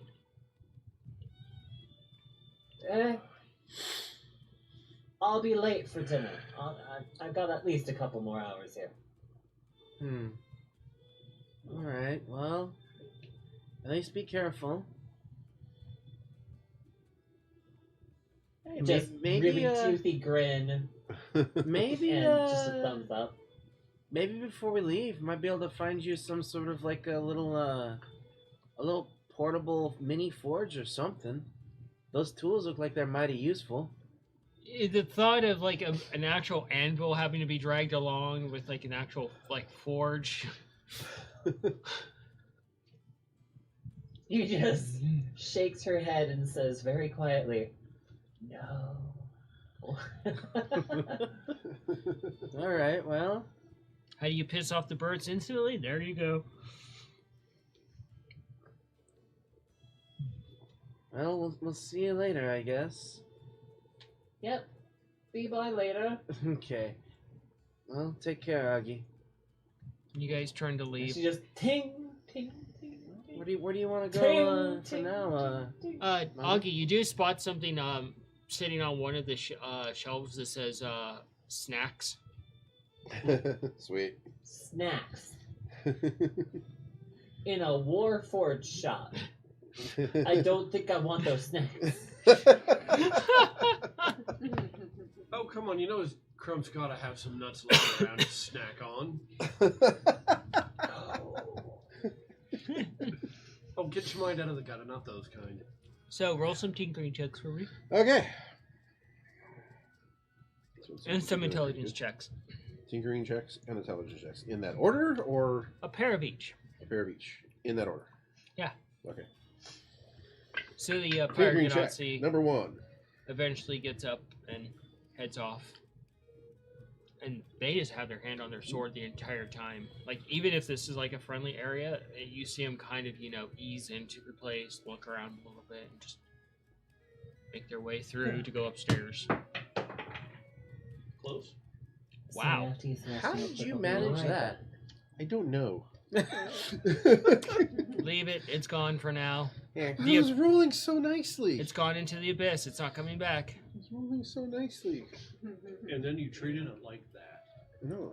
As for you two, takes you a little bit of time, but you eventually do get back to the tavern. And you No head back shops up. open for betting. We're gonna check and look and see. Yes, you actually, because your role, you did find a place along the way. Sorry about that. Oh, sorry. While they don't sell beds, they do sell hats. And you do find kind of like a soft enough hat that you can flip upside down that can make a bed. Seems like a feisty bet. And it's only 2 copper. I only have our currency.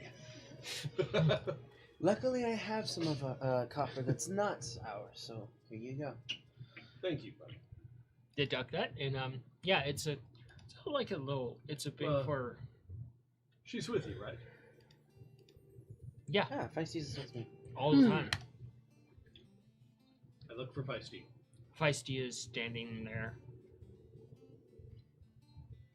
Flip it upside down, the hat down. What do you think? Feisty climbs into it, and kind of Does Walk- the walk around her. and they kind of curl up, and the brim of the hat just overlaps them, and you can just see the little feet almost like circled around. The only thing sticking out the rim of the actual hat that you can see are the little paws and the little pink paw pads. I think feisty approves. I think so too. We'll take it. That's it. And hereby dub this Feisties. No one else's. And I say that in cat. Meow meow meow meow meow meow. But you do have a new problem. Feisty's gone to sleep inside the hat already. Like he him was up. tired. Like we gotta wait till we get home, okay? And it's like that weird cat reaction. You reach down to wake him up, and the paw just starts swapping at you. Oh, this. We're gonna do this. Okay. Flop right on. For fuck's sakes, I can't take you two anyway. I'll look around and see what else I've got while they. And deal with next this. thing you know is all 6 paws on your side with claws out, stuck into you. Alright, okay. No, not today. Alright. This is how you want to play Feisty? Fine then. You asked for it. Fight him on the ear. You break it, you You, blow you it. can't get to them. They have you like suspended in the air by your sides. Oh no. And then you see the tails come out and just bap you across the face playfully. No. Stop. Alright. I will try and wrestle them out of the wrestle my way out of this and try and pull them out. Roll a athletics. While this is going, I'll kind of keep an eye on them, but also just kind of wander around the shop, see if they have anything else I like. It's just a stall, really. I'll look around the other You stalls find around. You find a very fancy scarf there, though.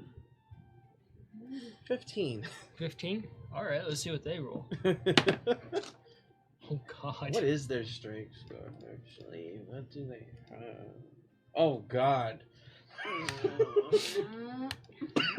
I was an 18 on the die. Oh, yeah, no, I'm not getting out of this one. You're just trying so hard. A few people are walking by staring like, what's going on there? And you're realizing that Feisty's now invisible and you're just suspended in the air just getting whacked around by an invisible cat. Can I Alright. see this? Oh yeah. I'll buy the scarf real quick. Yep. How much? Just a copper. Fuck, I only have our currency. Go ahead. Help me and I'll help you. Hand the scarf to the shop. We'll be back in just a moment.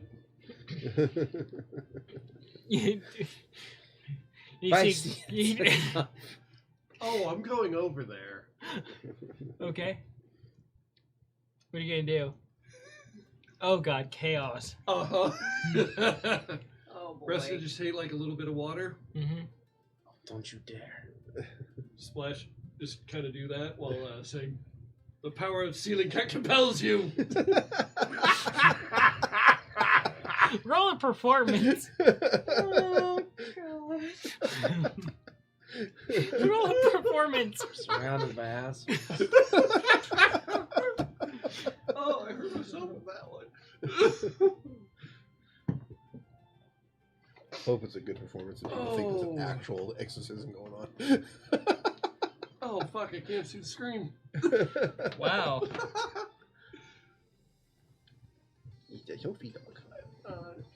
24. 24. Oh, God damn it. There's quite a few people stopping and watching, and you find this hilarious because a few people throw copper underneath you where Feisty's belly is, and there's a couple of kids there watching. A few goblin kids are just like, "Oh my gosh!" And you see a few you see like a Goliath kid there, and he kind of smiles. He's missing a front tooth, and yeah, you're getting quite a little crowd going there. All right. You win. I give. Oh, sorry. And let's see what Feisty's going to do. Oh my God! So Feisty moves their paws a little bit and almost forces you into a ball and spins you a little bit, and then baps you off, and you go tumbling through the crowd a little bit. You can roll an acrobatics there and a performance if you choose to. That's not good. Oh, please. 6. 14 plus. You said performance? If you want to. So that was a 6 on the acrobatics. And a 17 on the performance. So you go tumbling backwards through this crowd that's gathering, and you try to catch yourself and spring up, but you miss it, and you land on your ankle, and you feel it slide slightly. God. But you still go, ta-da! Through the pain. I take Humphrey off and just do a bow. That hurt. And you limp back over, and the crowd disperses slowly. And a few of the kids are coming up to you like, oh my gosh, how'd you do that? Oh, back up, everybody. Trade secret, little ones. Just gotta know. Skyford needs some morphine and a Pez dispenser. And they all look at you like, what's that? What is that? And the hat's walking off back Is- towards the tavern, So, looking, just flopping back and forth because Feisty still has it on. question. Was it just rolled or is it like snapped? It wasn't snapped because you didn't roll a 1. Okay. And the coins that were on Feisty's stomach are just jingling across the ground. Well, Page paw. And then use them to pay for the scarf. Let's see how much you actually made there. You made 2 silver and 5 copper. We walked out with more than what we walked in. I'm gonna look around this shop a little bit and see if they have any cloaks, actually. Augie, you start to make more progress, Yes, ma'am. but you are starting to get exhausted. You're I assumed that you wanted the same rolls, and so I rolled the same rolls. Sorry. Yay! Let me have the roll. So that's an 8 and a 22 for the skill rolls, Okay. and a modified 20 for the Constitution roll. Okay.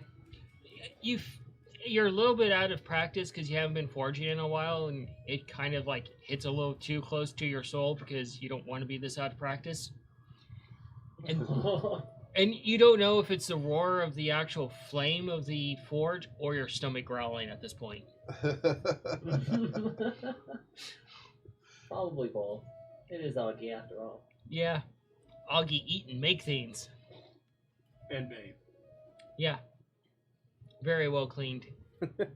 Augie smash. Augie's strongest there ever was. Do an investigation for me there. Okay. So yeah. What were your tinkering checks? Well, you said tinkering and then intelligence, right? Yep. Okay. So first tinkering was an 18, and first intelligence was 17. Second tinkering was 22, and second intelligence was 12. Okay.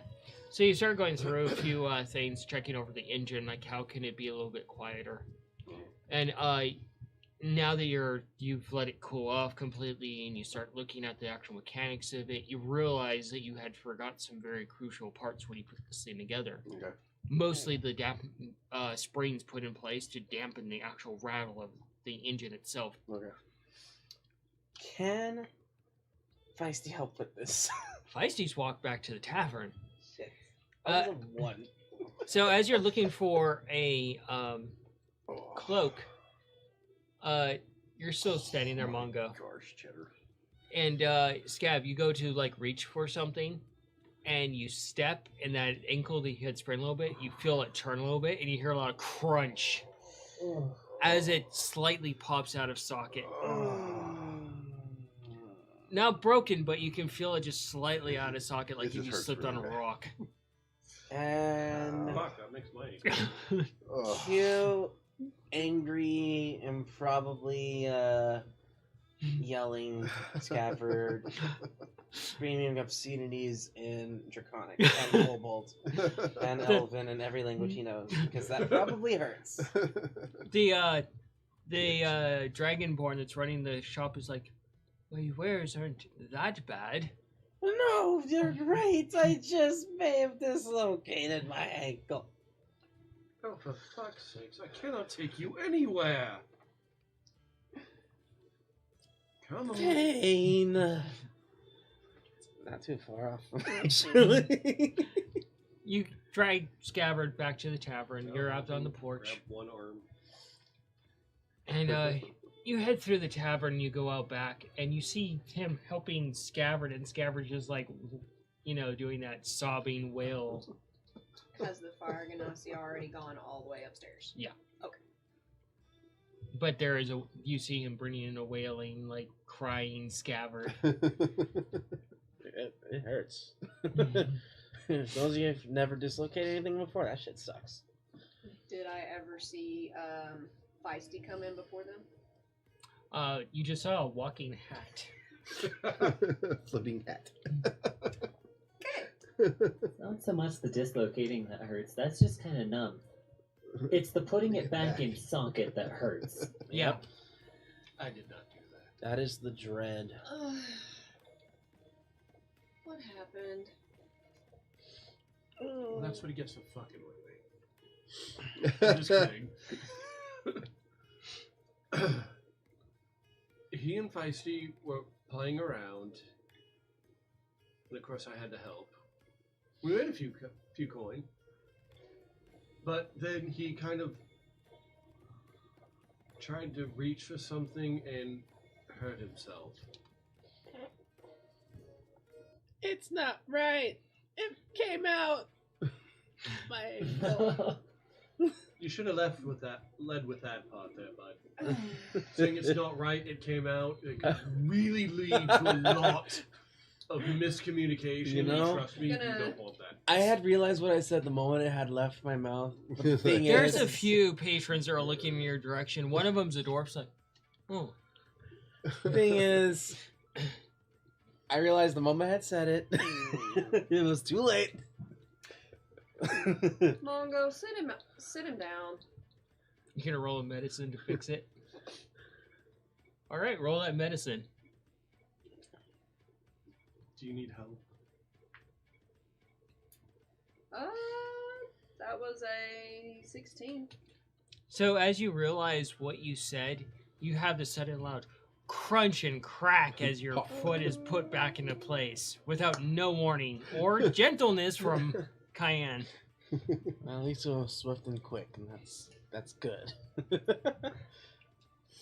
But you can already see it's like a little bit swollen around the actual ankle. That is a very angry but slightly happy kobold. I'll make at least a poultice and splint to at least keep it stable if I can. Your leg is quickly wrapped with a splint, and some herbs are put on there to help with the swelling.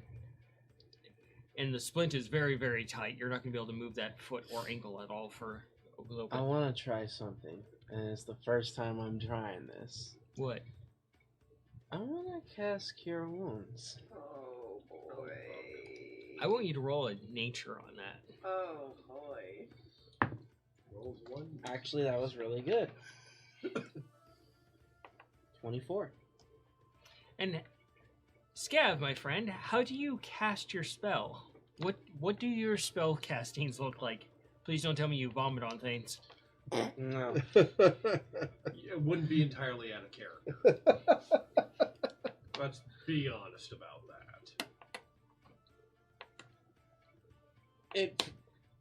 So Scabber would probably be there, really just like really angry, in pain, not exactly happy, just like staring at this, and like really not happy with himself right now.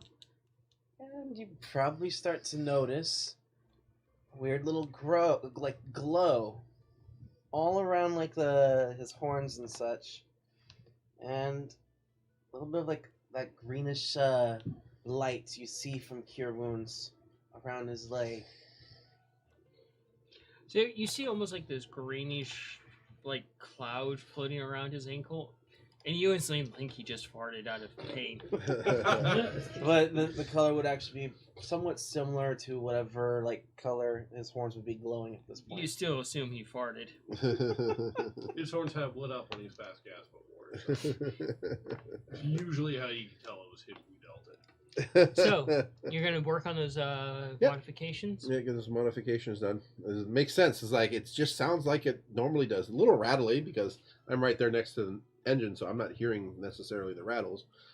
Yeah, So but you're realizing it's missing these springs to keep it Right. from. that would definitely make a lot of noise outside of my space when I'm right next to the engine. Yes. So yeah, so make those changes, get that taken care of, Mhm. and fire it up, and then step away about 10 feet away from it.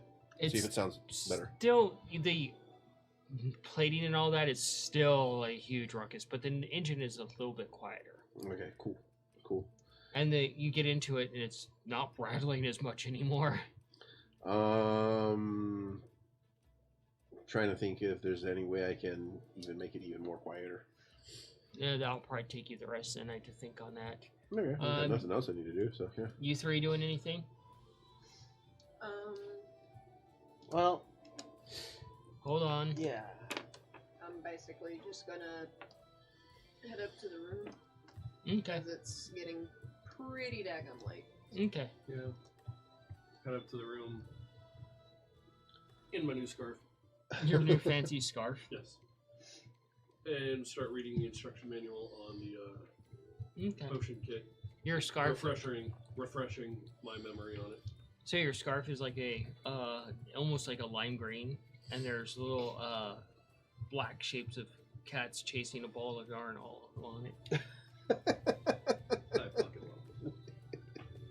love it. I would probably, well, first, did that fix my leg up? Yeah. Nice. What was your nature? That was a 24. Yeah. Alright. I would probably just like, doesn't hurt anymore. I'm still gonna probably rely on Mongo to help me out because I don't know if it worked or not. But for the rest of the night, I'm gonna spend some time finishing up those little project pieces for everybody. Okay. And What- then, yeah. What about you, Augie? Just working throughout the night? With those 2 hours, when I have finished the fabrication, like, I don't need to finish the putting it together, just the fabrication of all pieces involved to build the frame for the gyro, the glass for a new treaded gyro, and the frame for the engine and engine part. The glass you will have to have commissioned, but all the other fabrication you basically have done. Okay. And you are exhausted. I am going to very exhaustively, throw all of my weight into it as I thump on Crumb's door. Crumb comes to the door after a few moments, opens it. Crumb, my good friend, there's one last thing I need from you. Probably need it delivered. What is this process? And I will show him some plans for a treaded gyro wheel rather than the original gyro sphere that Nikolai had before. And I'll explain to him my thought process of how this is going to work in the machine, and ask him if he would be able to fabricate this for me. Crumb looks over the schematic. I know of process to have this done. It will not be of my shop. It will cost a week's worth of time to have fabricated. Brilliant. Fantastic. Can you thump? She just falls against whatever the closest surface is. Crumb just reaches over, picks you up by your back very easily because you landed on a heated piece of metal. Oh, God. Process of cooking, not desired. They go over, they make a note with their other hand, send the message off. Eventually, some guards actually do come and they scoop you up in a wagon, take you back to the tavern. Brilliant. And you guys in the room, all of you are in the room now. You see Nikolai working off furiously in the corner with his machine. You hear a knock on the door to your room. I'll stand up and go answer it. You see a female wood elf there in full armor, and it's one of the city guards. And she's like, hello, are you with the party of Augustine? Yes. Can you come down to collect them? Collect? Collect? What happened? Did I hear that right? Augustine instead of Agresh. Did I hear that right, Cayenne? Did they just say collect? Oh, God. Did she get arrested, too? She hasn't broken any laws that we're aware of. Is there anything we should be aware of? Oh my! No. Tell you the stories. It's just me. That's not Nikolai. So you head downstairs. Yes. You head downstairs. You head out front, and you see Augie passed out in a wagon. Ah.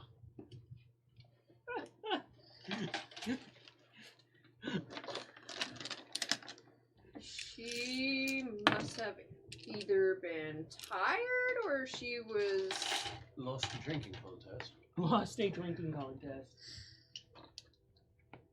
possible, but doubtful. I smell for alcohol. Oh, you would know the smell. There's no alcohol, but she does smell like she's been basically living in the forge. Oh, Soot, metal Oh. smell, chemical smell. strong Augie stuff. Yeah. I'll get her out of the cart and just let her lay across my back and carry her upstairs. You take her upstairs. She's basically dead weight at this point, and you very easily flop her in her bed. And you just hear probably a very slight groan as she sinks into the bed.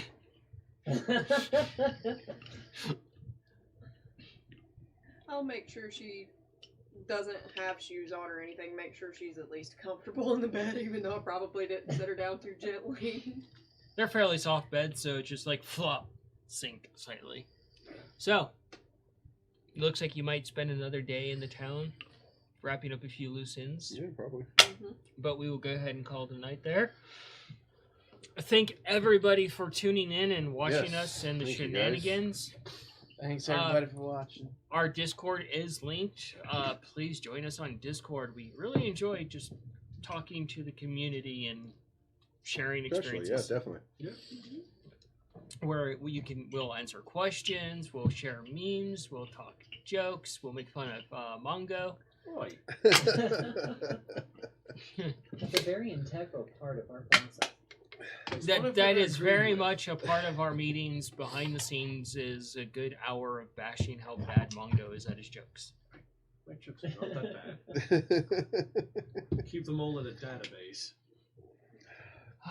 Anyway, everybody, I'm holding stuff that I'm not afraid to throw. have a good night.